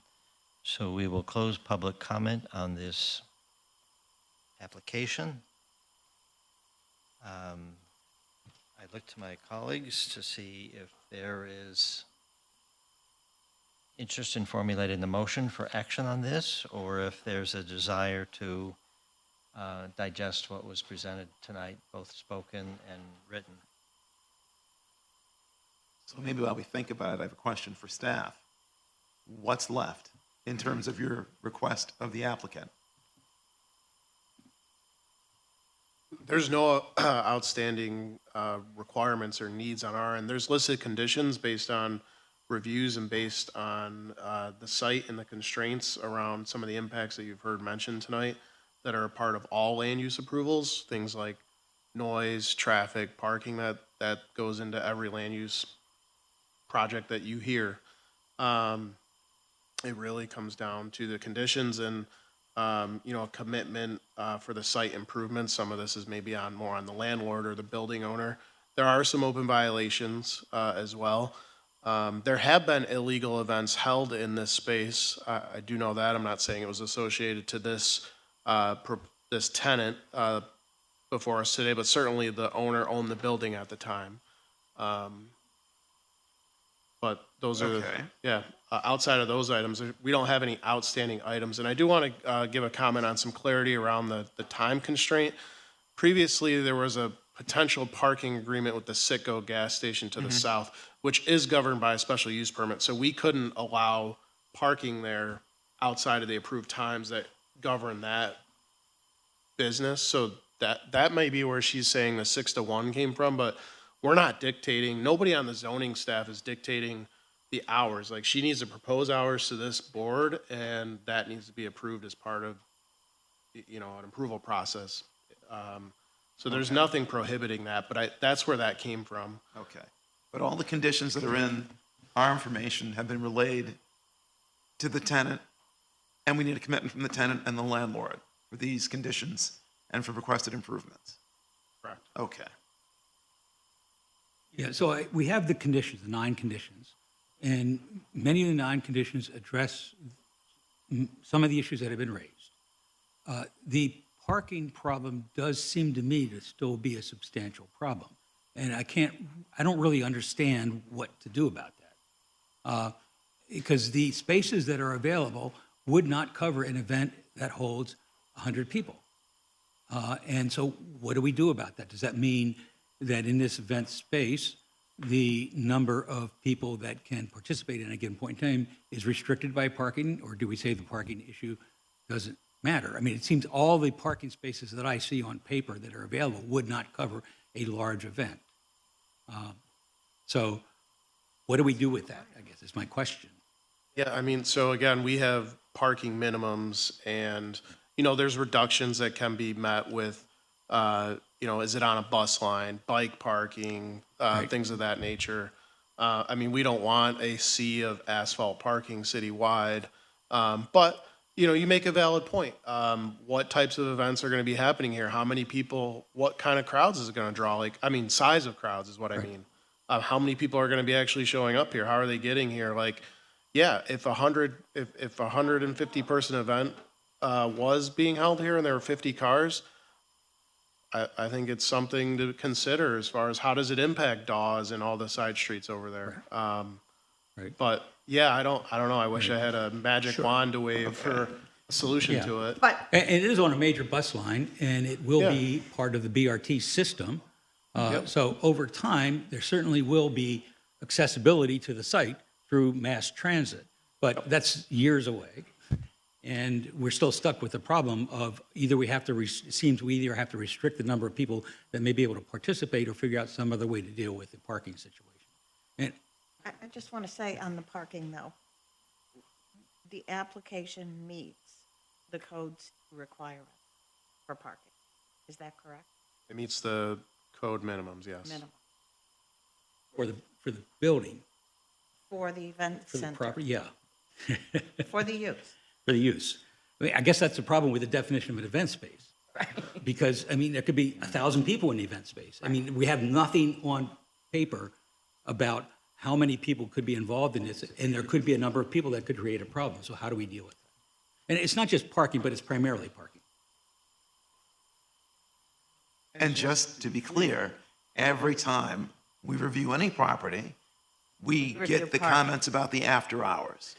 Dunkin' Donuts, we reviewed that 4 times. The speaker was too loud, the light was too bright, and then the neighbor said, when the restaurant closed, people congregated. So this isn't just this particular venue. This is all across the city, north, south, east, and west. Somebody says to us, you know, when the business is closed, Mr. Chairman, these other people come in and they're at the gas station, they're at the restaurant, and sadly, across the street from this proposed venue, we land loss of life. And it's a private property owner across the street. As big as that parking lot is, the private property owner decides if they want at least 10 spaces, 50 spaces, which they started to do once, and then they stopped. We had restaurants who tried to help and made arrangements to release spaces. So this is a recurring problem. It's not just this venue tonight, and it's going to come up again. But my sense is we try to go ahead with this. We bring up a motion.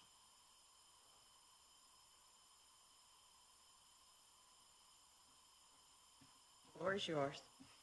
So, is that the 9 conditions? Well, yeah, but the 9 conditions don't address the fundamental parking problem of if you have 100 people there and you have 50 cars, what's that going to do to the neighborhood? I hate like heck to not approve a project because of a parking issue, but it's not an insubstantial problem. Now, if we can figure out a way that the owner can work with code to solve that problem, then great. I mean, I think we should try and go ahead with it if we can, but this is an issue. And we can't make the issue go away by simply pretending it's not an issue. But similar to other applications that Dunkin' Donuts being a good Sure. example Yep. down the street, you know, one of the things that we asked, we can't obviously make everybody do it, but we have seen it work, is for the applicants and operators to meet with the neighbors and just sort of say, okay, here's what I'm thinking about. Do you want us to notify you? How could we notify you? Is there email? Is there something so that everybody's on the same page and not surprised? Because the surprises seem to then be more upsetting than prior knowledge, right? So I think if we could, everybody's agreeable, or the applicant and the owner is agreeable to that is a start of, good neighbor policy, et cetera, for the center, for the space. Well, I don't think we can really make it, if they don't do it, what are we going to do? Nothing. But, I don't know how to make people talk to each other. I'm just suggesting it would go. Right. Right. Well, it would go a long way towards the start. What actually did happen fairly well with the Dunkin' Donuts situation is we did over successive meetings, I think it was at 3 meetings that we held it, And we required conversations with the neighbors, and Ms. Dibley was involved and had other neighbors from the area. And that eventually got us to a place where we could approve it because there was a consensus that had emerged. If we can come up with something like this in this situation, that might be the way forward. So, the floor is yours, Walter. Oh, I don't know, do we have, he'd like to say something else with the property owner? Oh, yeah? To the microphone, please, and brief. Oh, yeah. I just wanted to contribute that we saw who came out. That the neighbors, it was posted. So they were given the opportunity. The young lady put it on her Facebook marketplace so everyone could be alerted to come out, and negative or positive, so we could hear what is the concern of the community, so we can satisfy it. That's why we took this a year. I feel it's only a year. She feels longer. But we have tried to be amicable to what's going on in the community. We hope that they use our space. That's our success. That's what we want. We want them. We need their money to make it viable for the young lady to succeed. So please understand. I'm going to hold off on additional comments. So is our sense then we really want one meeting with the neighborhood before we vote on this? Either it can be a condition. It can be a or condition, okay. However you want to do it. Well, it seems to me it's pretty problematic as a condition. I mean, I don't know how we'd enforce that, exactly how that would work.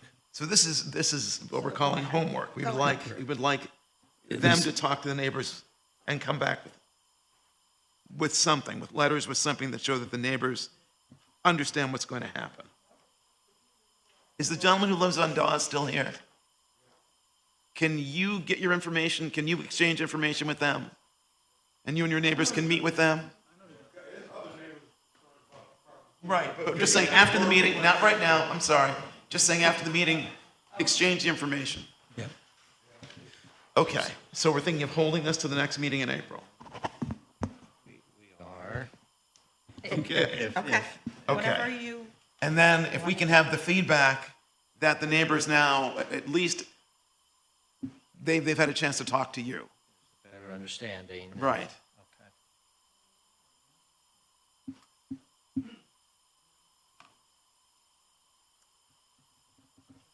He's saying they've met the requirement. Okay. So our understanding is there's a bigger issue, even though we're saying it meets the minimum for the operation of the business. Realistically, once they have an event, if it's 10 people. I think we're hearing that there's a potentially large impact on the neighborhood, and we're trying to navigate that. Well, part of the problem is the event space lacks criteria, and we have nothing about the number of participants in any given event. So it'd be great as an event space if there's 20 or 30 people there at events regularly, but if you're going to have events that have larger numbers, then that's when it becomes a problem. So how do we deal with it? Do we restrict the numbers, or we just hope that nothing's going to happen, that we're going to have not going to have a problem with parking? You could do that. Yeah. But again, as detailed in that design drawing, I think a proposed occupancy based on that layout was, 157, if I saw it correctly. But not saying that that's how many people she would have in there, but sure. So 150 people show up. Yeah, I think it's something that should be worked out. Where do all those cars go?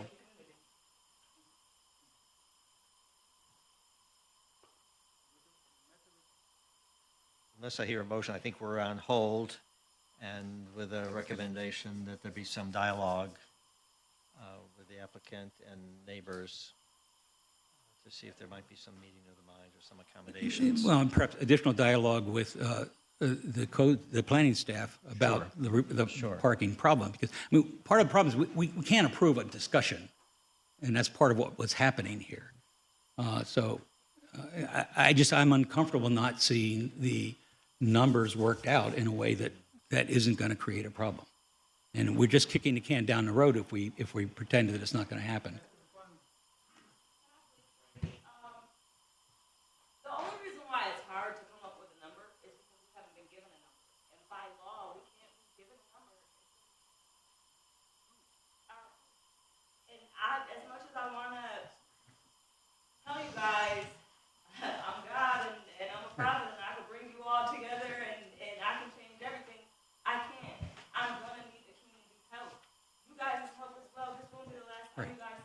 understand.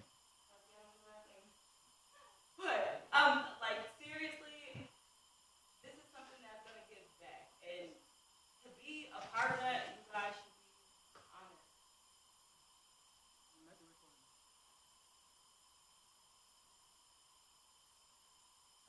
honored. We've closed public comment now. We need to move forward.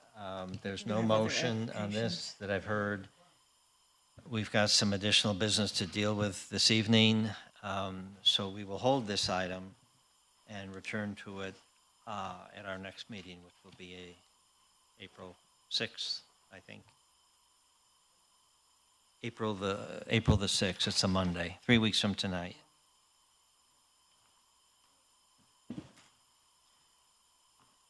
Our next application, please.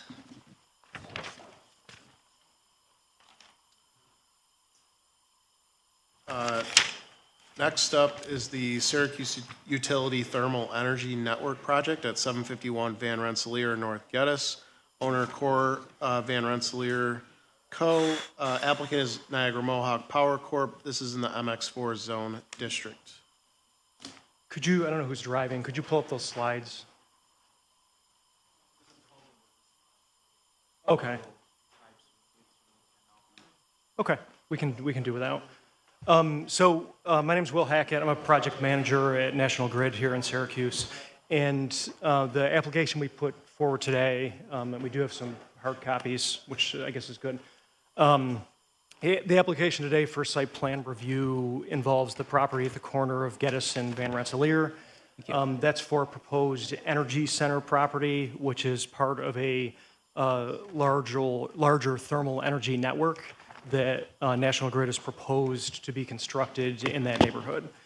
So very briefly, I'll just give a little context for what that is, because I think it does impact what we're talking about.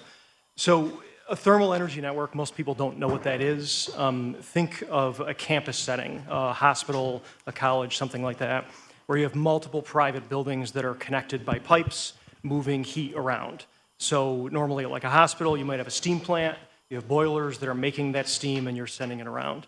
So historically in this country, a lot of the time, that's sort of where those, that use stops, is in those private settings where you have one owner that controls everything.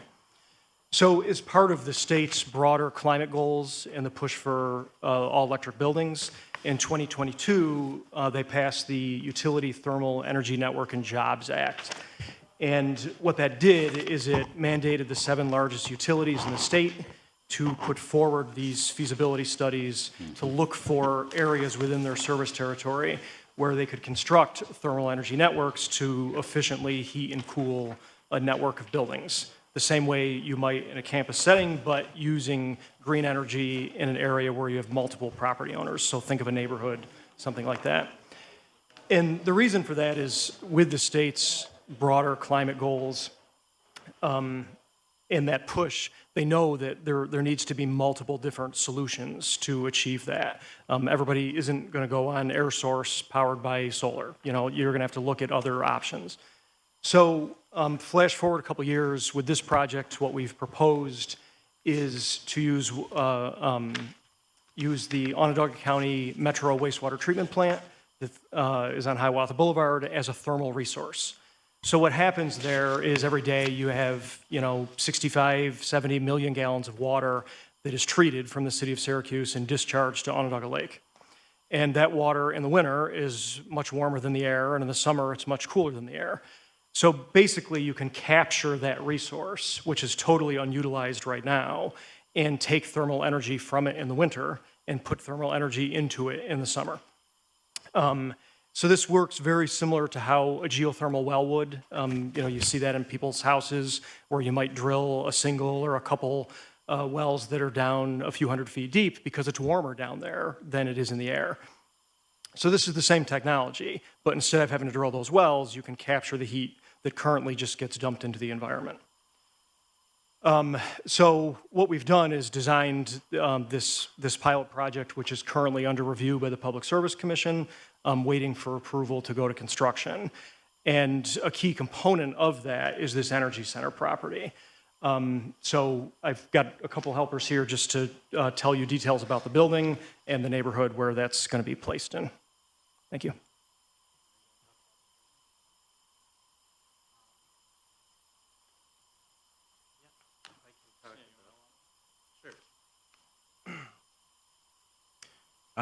So what's being proposed here, and I handed out the most recent version of the site plan.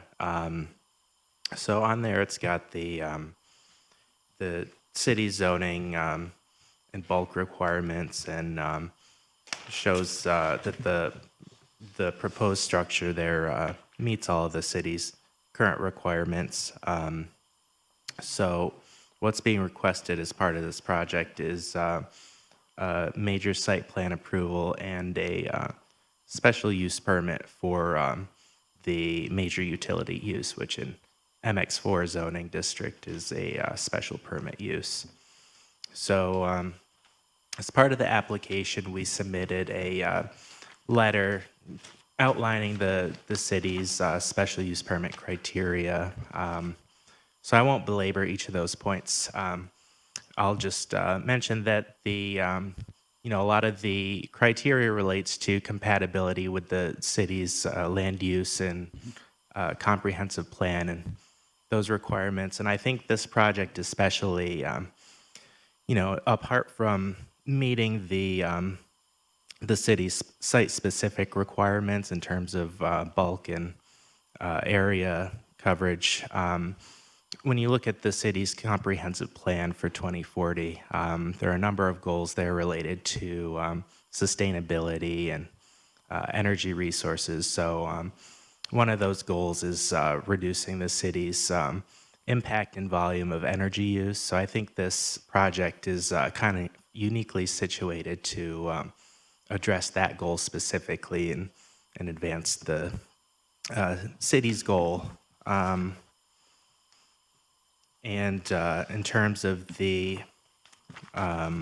environmental sustainability aspect of that, utilizing an existing resource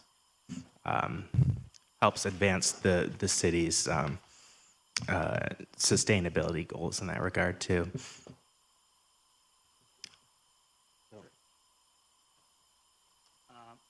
Hi, Travis Glazier, External Affairs with National Grid. In the packet that was handed out, that's the PowerPoint packet, on page 7, you'll see the map which shows where the utility thermal energy network will feed through the Inner Harbor.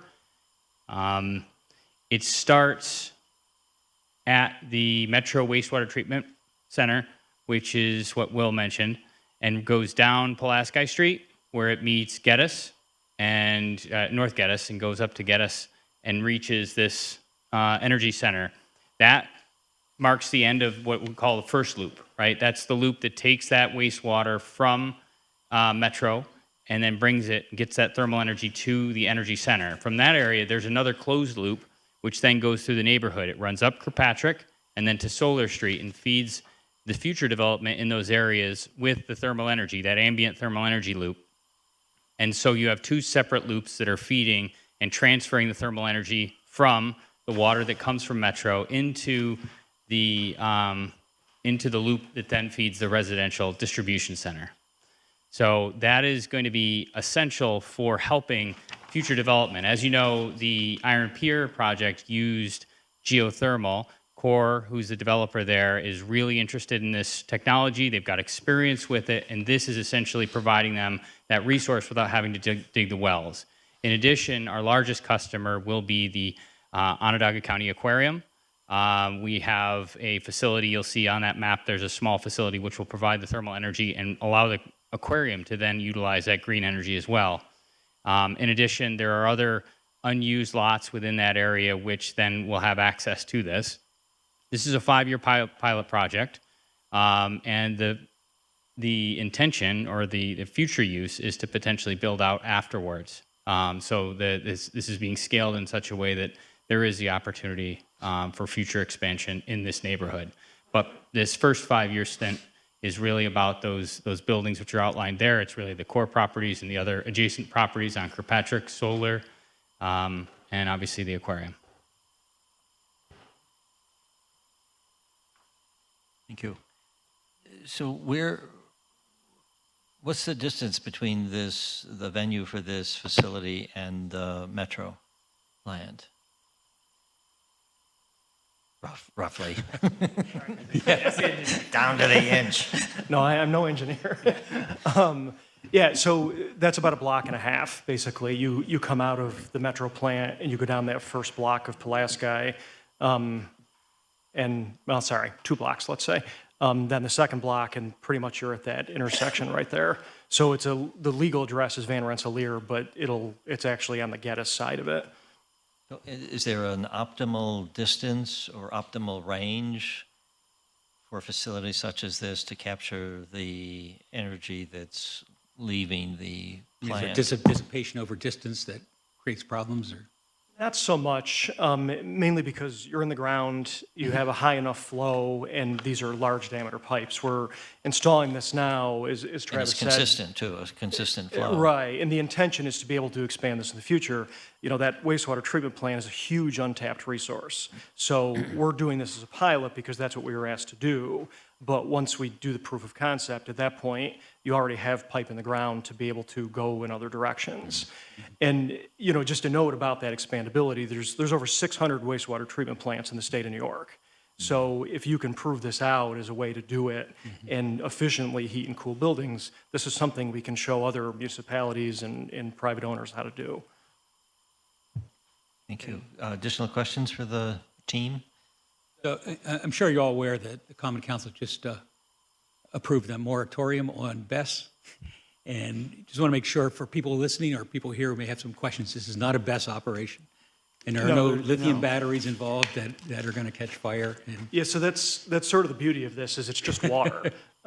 So you have water that you're moving around to using that as a carrier for the heat. Right. So there's no electricity, there's no battery storage, nothing like that. Okay. So you mentioned the conceiving this in the material is conceived as a 5-year project, pilot project. So does that mean the lease is for 5 years with the property owner? Because I know there's a comment if it's not continued, you may sell the building or whatever. So just talk a little bit about that and what's involved. Yeah, so I mean, obviously it doesn't make any sense to do this for, you know, a short period. Right. The way the legislation works, though, is it required you to propose this 5-year pilot. Okay. And then PSC will tell you what you're going to do. So at the end of that, you know, everything we do will be submitted back for review. Right. And, you know, there will be other projects throughout the state, probably by other utilities. Right. And they'll be able to see, you know, what works and what doesn't and make decisions moving forward. But it's more just working within that legislation for now. Great.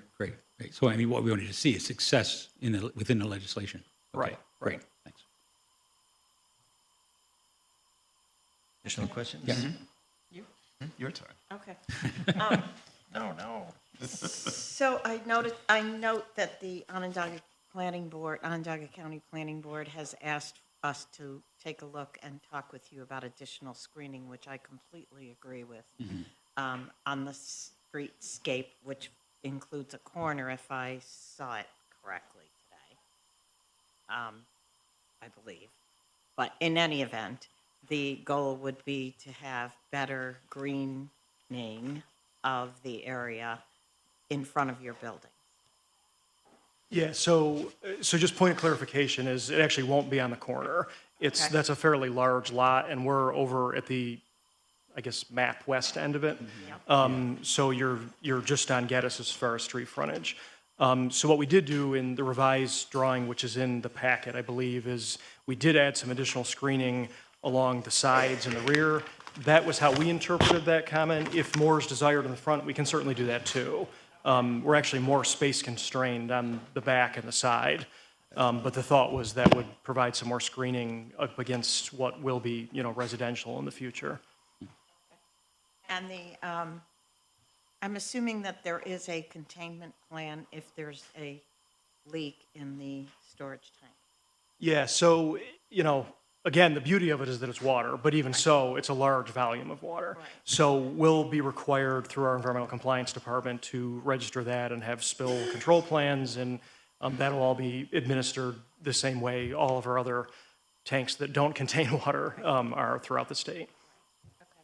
And my last question is more, it's a 2.5 acre parcel. You're using just about 1 acre of the parcel, right? Yes. And I'm assuming that, I guess my question is there a, in your opinion, because of the nature of the business, is there a setback that you think needs to occur from your structure?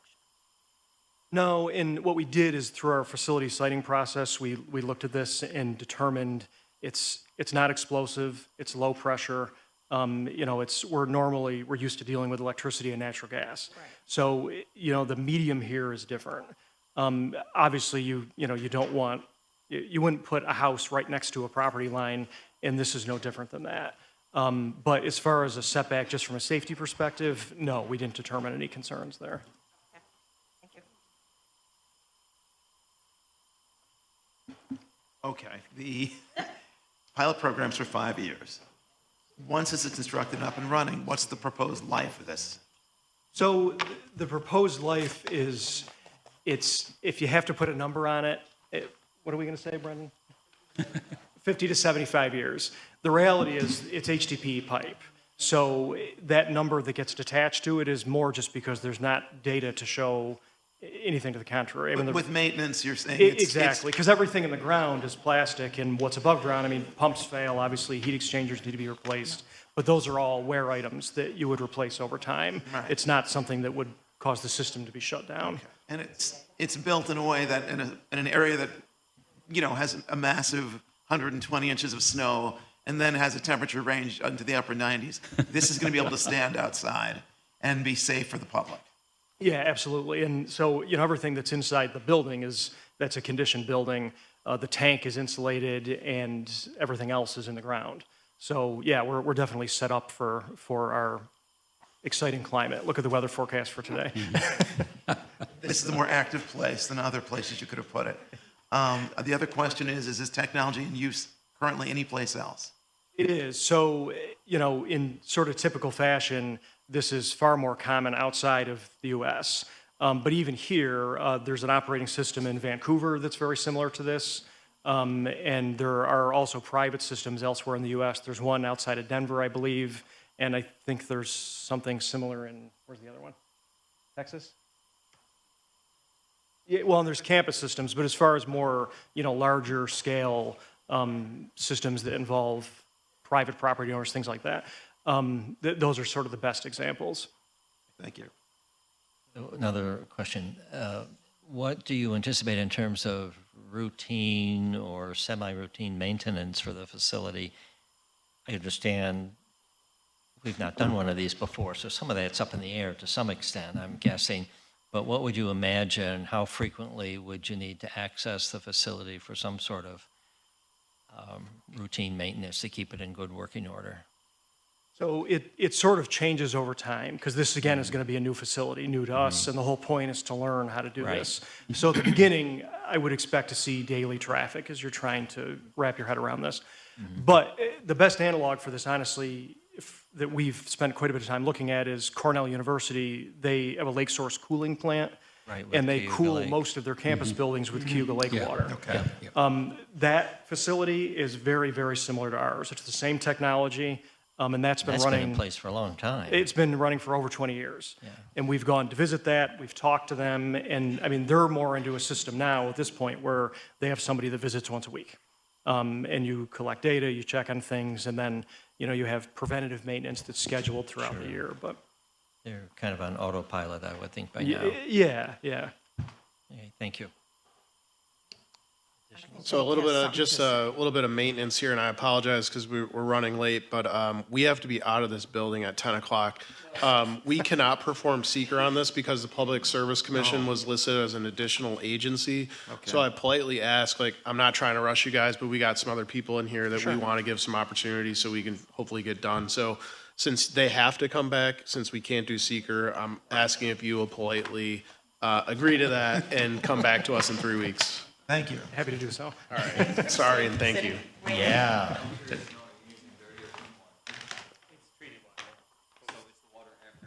Yeah, right before it gets disturbed.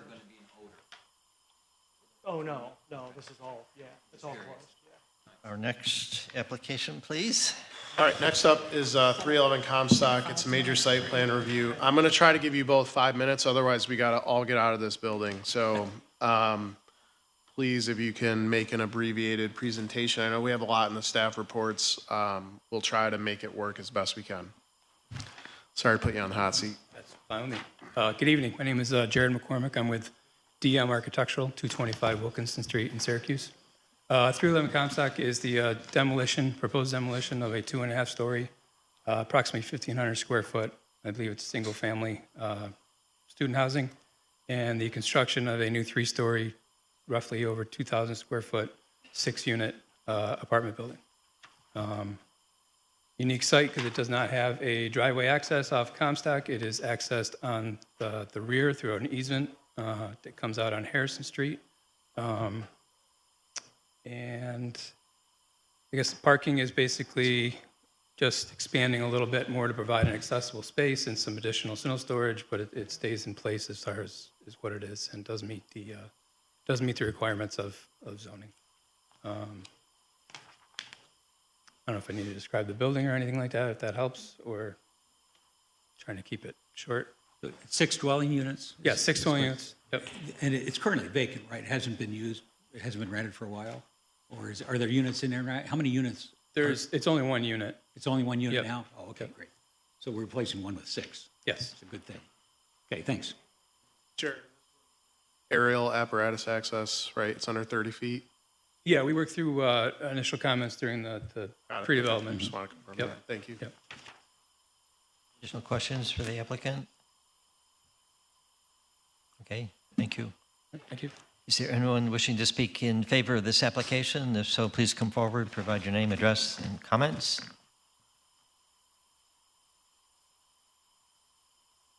Anyone wishing to speak in opposition to the application, please come forward. Provide your name, address, and comments. I see no one rising to speak. We'll close public comment. Turn our attention to the seeker review for this application. Has everyone on the board had an opportunity to review the EAF Part 1 prepared by the applicant contained in your packet? Yes. Has everyone on the board had an opportunity to review the EAF Part 2 prepared by staff and contained in your packet? Yes. Does anyone on the board believe the proposed action will have a moderate to large impact under SECRA? No. Having determined that it will not have a moderate to large impact, I recommend the commission make a negative declaration and prepare the EAF Part 3 accordingly. Thank you. Is there a motion to that effect for seeker? Make a motion to issue a negative secret declaration. Second. Discussion? If not, all in favor, please indicate by saying aye. Aye. Aye. Those opposed, please say nay. Any abstentions? Seeker motion carries. Is there a motion for action on the major site plan review? This is Sure. In consideration of the application, staff analysis, and the discussion during this hearing, I find the application in compliance with major site plan review criteria and make a motion to approve application MASPR-25-32 as presented with 2 conditions. The first condition is the applicant shall comply with the general conditions for approval of all major site plan applications. And in addition to this general condition, snow storage shall be maintained on site in the designated area and shall not encroach into the public right-of-way of adjacent properties. Second. discussion on the motion before us. If there is no discussion, all in favor of that motion, please indicate by saying aye. Aye. Those opposed, please say nay. Any abstentions? The the major site plan review for MASPR 2532 is approved. Our final application this evening, I believe. Special use permit at 911 North Salina Street. This is in the MX4 zone district. Being I'm short, I'll move the mic down. Hi, I'm Tom DiTullio. I'm the architect for 911 North Salina Street. We're looking for a special use permit. We're going to change the existing use, which is non-conforming and illegal, which was a gymnasium, to what it was originally, last legal use, which was business A2 along with retail. So we're doing mercantile, basically. So we're looking for permission to have a special use permit for a dispensary. This was previously legal before we changed our new zoning stuff. But there shouldn't be any issue with it at all. It fits the neighborhood design because we want to revitalize the North slowing down. North Salina block of 900. Presently, we have beauty salons along with some repair shops and similar businesses such as this. So it's all foot traffic that we're looking to work with, which will increase the business and hopefully the development of the adjacent vacant buildings. So presently, the building was in use, but the adjacent buildings have been vacant. So we're trying to revitalize the 900 block of North Salina Street. Thank you. Questions for the applicant? So the land use designation is smoking establishment, but I understand this is going to be a cannabis dispensary? Correct. It's a cannabis dispensary. Just cannabis, okay. Additional questions? Can you just confirm the operating hours? We have the owner, Mr. Capani, here for that. Okay. How you doing? My name is Jake Capani. Our operating hours, we're looking to operate 10 to 10 on weekdays and 10 to 2:30, 10 a.m. to 2:30 a.m. Thursday through Saturday. Big hours Thursday through Saturday, Jake. Yeah, well, we'd like to give people a safe option coming home from the bar. Maybe they could stop, get something to relax, and then head home. Additional questions for the applicant? No, thank you. Okay, thank you. Are there individuals who wish to speak in favor of this application? If so, please come forward, provide your name, your address. My name is comments. Hussein. My name is Hussein Al-Obaidi. I own the building next door, 925. We'd like to give him the opportunity to open up like the areas because most of the stores over there close. So we just like open up the area instead like being like a lot of trespassing people over there doing drugs. Yeah, thank you. Okay, thank you. Next speaker. Hello, my name is Sharif Zahran. I'm a local resident in Syracuse, New York. I own a clothing store not too far from the location. I'm very familiar with Jay Compani and Muhammad Azam, known them for a very long time. And I'm here to support local and small business. At the same time, there's a lot of illegal dispensaries that are open up all over Syracuse. And the situation with that being said, I see a lot of situation where people buy marijuana and it's being laced with other products that can harm the consumer. Jake and Muhammad Azam is providing a safe opportunity for people, especially locals that cannot drive downtown, drive anywhere else. It can come to them. Also, you got the hospital, St. Joseph Hospital. A lot of people dealing with different type of situations, depression, PTSD, and having this type of location in this particular area is not only that giving people the opportunity to buy safe marijuana products, is you see these beautiful historical buildings all over Syracuse being closed down or they're not being updated and renovated to today's standards. As I see there, as they got the architect here, they're trying to make their building not only a beautiful establishment, but bringing our city back to life. A lot of buildings in Syracuse are condemned and they have loitering and hangout, and there's not that much opportunity for small business to actually people to come here and invest in our city. I own a couple multi properties in Syracuse. I own 622 North State Street. It's a multi-use property. Gives the opportunity for small businesses and mixed use where I have some apartments on top. And I have other locations from residential and a commercial use. Seeing a building like this that's been not updated for so many years, come in and open up a legit legal dispensary, compared to other businesses where they're selling illegal marijuana, which is not too much concern, but the main concern is a lot of people don't know what they're buying. Having something that's local, safe, and affordable is very huge for our city. Now, we got a lot of people investing in this city, a lot of people coming into this city, but not too many people is actually investing in their community. Having this in our community is huge. I've been a resident of Syracuse, New York for 37 years. I'm 37 years old, and being a local and a small businessman and at the same time a property owner it's very hard to find young people like this to invest in our city. And I'm pretty sure they're investing a lot of money. And not only the money they're investing is having that localness where people can walk there instead of taking an Uber. There's a lot of people in that area that could that need these products, and to have these products be safe and clean and legally. You know, they could have won a lot of other ways. Understood. I'm going to ask you to wrap up if you could, because Yes. you heard we have to be out of this so room sorry. in a few minutes, and there are a few speakers behind you, so. Yes, so I'll just make it very safe. Exactly. Okay, Right. okay. Long story short is they're doing it the right way. They're going all the legal standards, and they're complying with law. And if they have if everybody else have an opportunity, and I'm a fellow Palestinian, by the way, I'm a minority, and these guys, two of them are. Thank you. Long story short is I'm here to support. I'm here to support all local and small businesses. Thank you. Thank you so much. Appreciate Next your time. speaker. Yes, good evening. Good evening. My name is Mohammed Azam. Sorry to interrupt you. If we're running out of time. I'm gonna If you're make it if you're in snappy. favor, just 1 say your minute. name and say I'm in favor. 1 minute. That's all I'm we here need. to support Jake, and I'm at special use permit. And yes, I'm in favor of that dispensary. Absolutely. Thank you, guys. Next speaker. Yeah, I'm Jacob. I'm Jacob Everson. I own a space down the street, about 2 blocks away. I'm doing a podcast, and I'm in collaboration with him. I've been speaking to the young guy. I'm in favor with him. I think it'll be a great opportunity for the community because marijuana is not just all about getting high. It's also a healthy thing. It's a lot of good things I could bring to the forefront about this, and I'm all in favor for it. And that's why weed is legal, so make some more Thank you. dispensaries. Thank you, guys. Next speaker.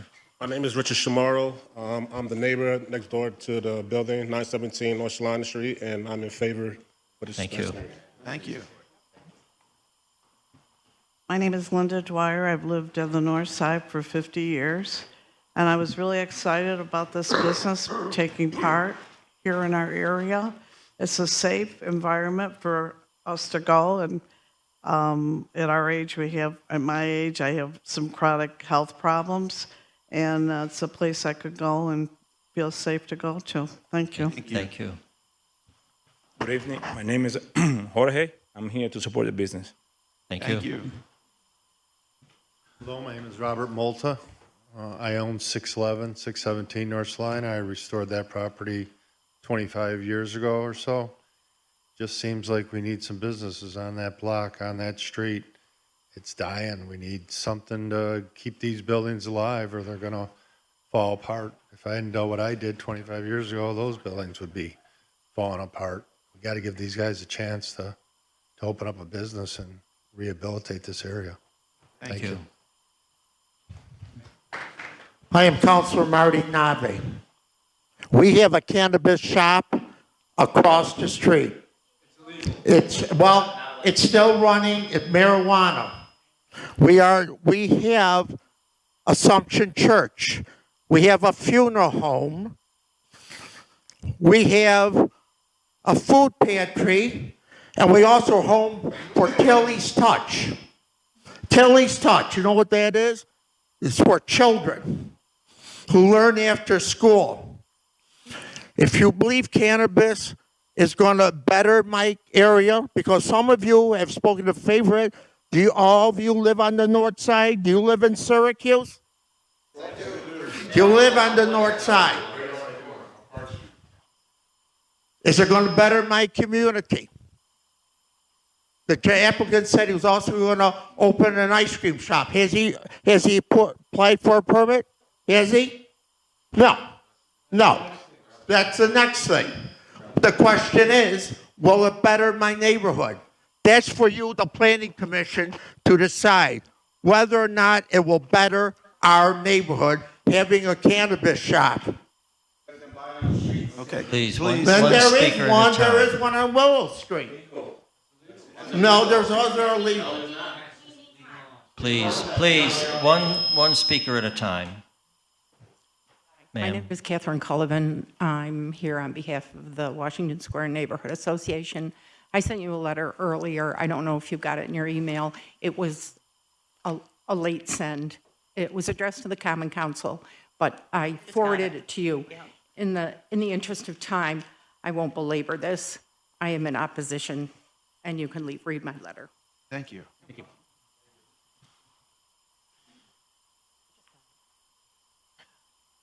I think everyone who wishes to speak on this application. George, Hold on. You spoke in favor, sir. We know you're in favor. I didn't say, my name is Ahmed Azam, and I am in favor. Thank you. Thank you. Thank you very much. George Matthews, I'm familiar with the neighborhood and the building, and this is not an improvement for the neighborhood. Much as we might need this service elsewhere, this is not the place to do it. It's a bad place. Thank you. Thank you. So we'll close public comment on this application. We are moments away from exiting this room. My sense is that this might need some discussion. But if there's a motion that's ready to go, we can listen to it and discuss it and act upon it before we leave in about 4 minutes. We have to do seeker first. So I did buy us a little bit more time with the sergeant outside, or lieutenant, excuse me, so. How much time? He's gonna delay the alarm, I think, 10 or 15 minutes. Okay, but okay. Yeah, so, thank you to them. Can we act on this tonight? Is there any other body that has to look at this before we can act on it? No, so we just need to make the recommendation Okay. to the council. Okay, thank you. Unless I missed something when I was in the hallway, but. No, so But we have to do seeker first. you're all set. We'll do Yeah, seeker. okay. Seeker. All right, here we go. Has everyone on the board had an opportunity to review the EAF Part 1 prepared by the applicant and contained in your packet? Yes. Has everyone on the board had an opportunity to review the EAF Part 2 prepared by staff and contained in your packet? Yes. Does anyone on the board believe that the proposed action will have a moderate to large impact under SECRA? No. Having determined that the proposed action will not have a moderate to large impact, I recommend that the commission make a negative declaration and prepare the EAF Part 3 accordingly. Thank you. Is there a seeker motion to that effect? Make a motion to issue a negative seeker declaration. Second. Thank you. Discussion on the seeker motion? If not, all in favor of it, please indicate by saying aye. Aye. Aye. Those opposed, please say nay. Any abstentions? Seeker motion carries. Is there a motion on the special use permit recommendation? This would take the form of a recommendation going to the Common Council, which will have the final determination on this. In consideration of the application and staff analysis, comments from neighbors, and the discussion during this hearing, I make a motion finding the application for SP-2026-3 in compliance with special use permit criteria in section 5.B4, 7A through H, and recommend approval by the Common Council with following 2 conditions. First condition being the applicant shall comply with the general conditions for approval of special use permit applications, and 2, any future expansion of the use or additional uses within the structure at 911 North Salina Street will require the establishment of a designated all-street parking area to meet the parking minimum requirements. Second. Discussion on the motion. I'll take 1 second, Jake. Do you mind coming up? Would you consider a cut on the weekend hours? Yeah, I'd be open to anything. I told you my reasoning for that, just being, a young individual myself that still goes out downtown and stuff. So, of course, I'd take any recommendation. But as part of, starting out, and obviously you always have the option to come back to planning or us to reopen. Did you have a suggested Yeah. hours? Well, I guess I was thinking 1. Yeah, no problem. 1 a.m., does that work? No problem. Okay. So that's condition 3 would be closing at 1 a.m. Easy enough. It's Thursday through Saturday. Thursday through Saturday. Thursday through Saturday. It's 10 to 10. Sunday through. Weekday, right. Yes, Sunday through Wednesday, yeah. I'm too tired, but whatever. Sunday Sorry through about that. Sunday through Wednesday. Yep. Right? Yes. Okay. Counselor?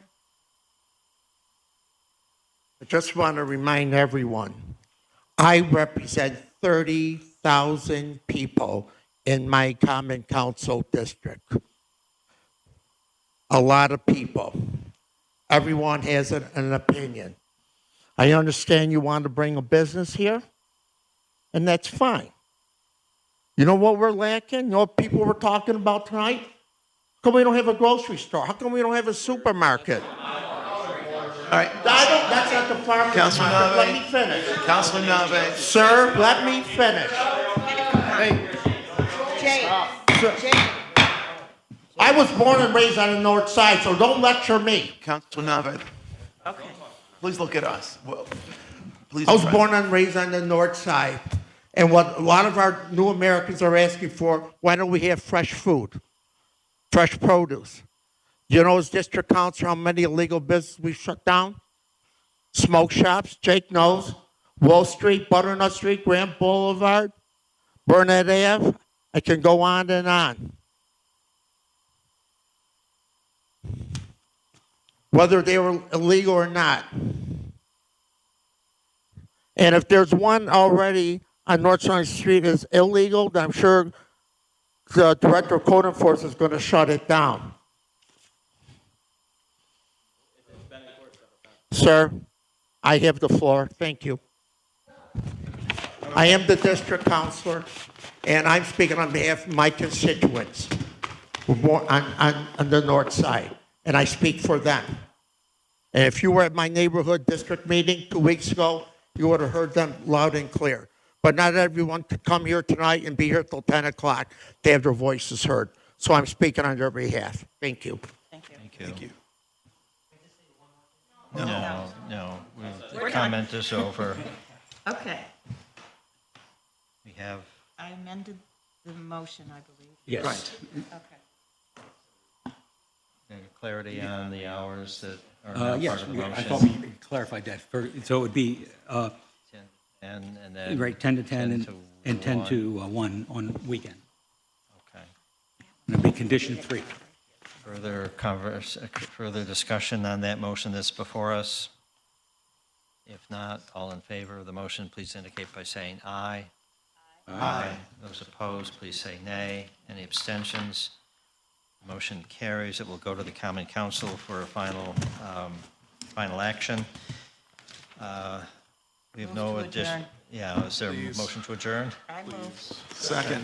Discussion, all in favor? We are adjourned. Good luck. Good luck.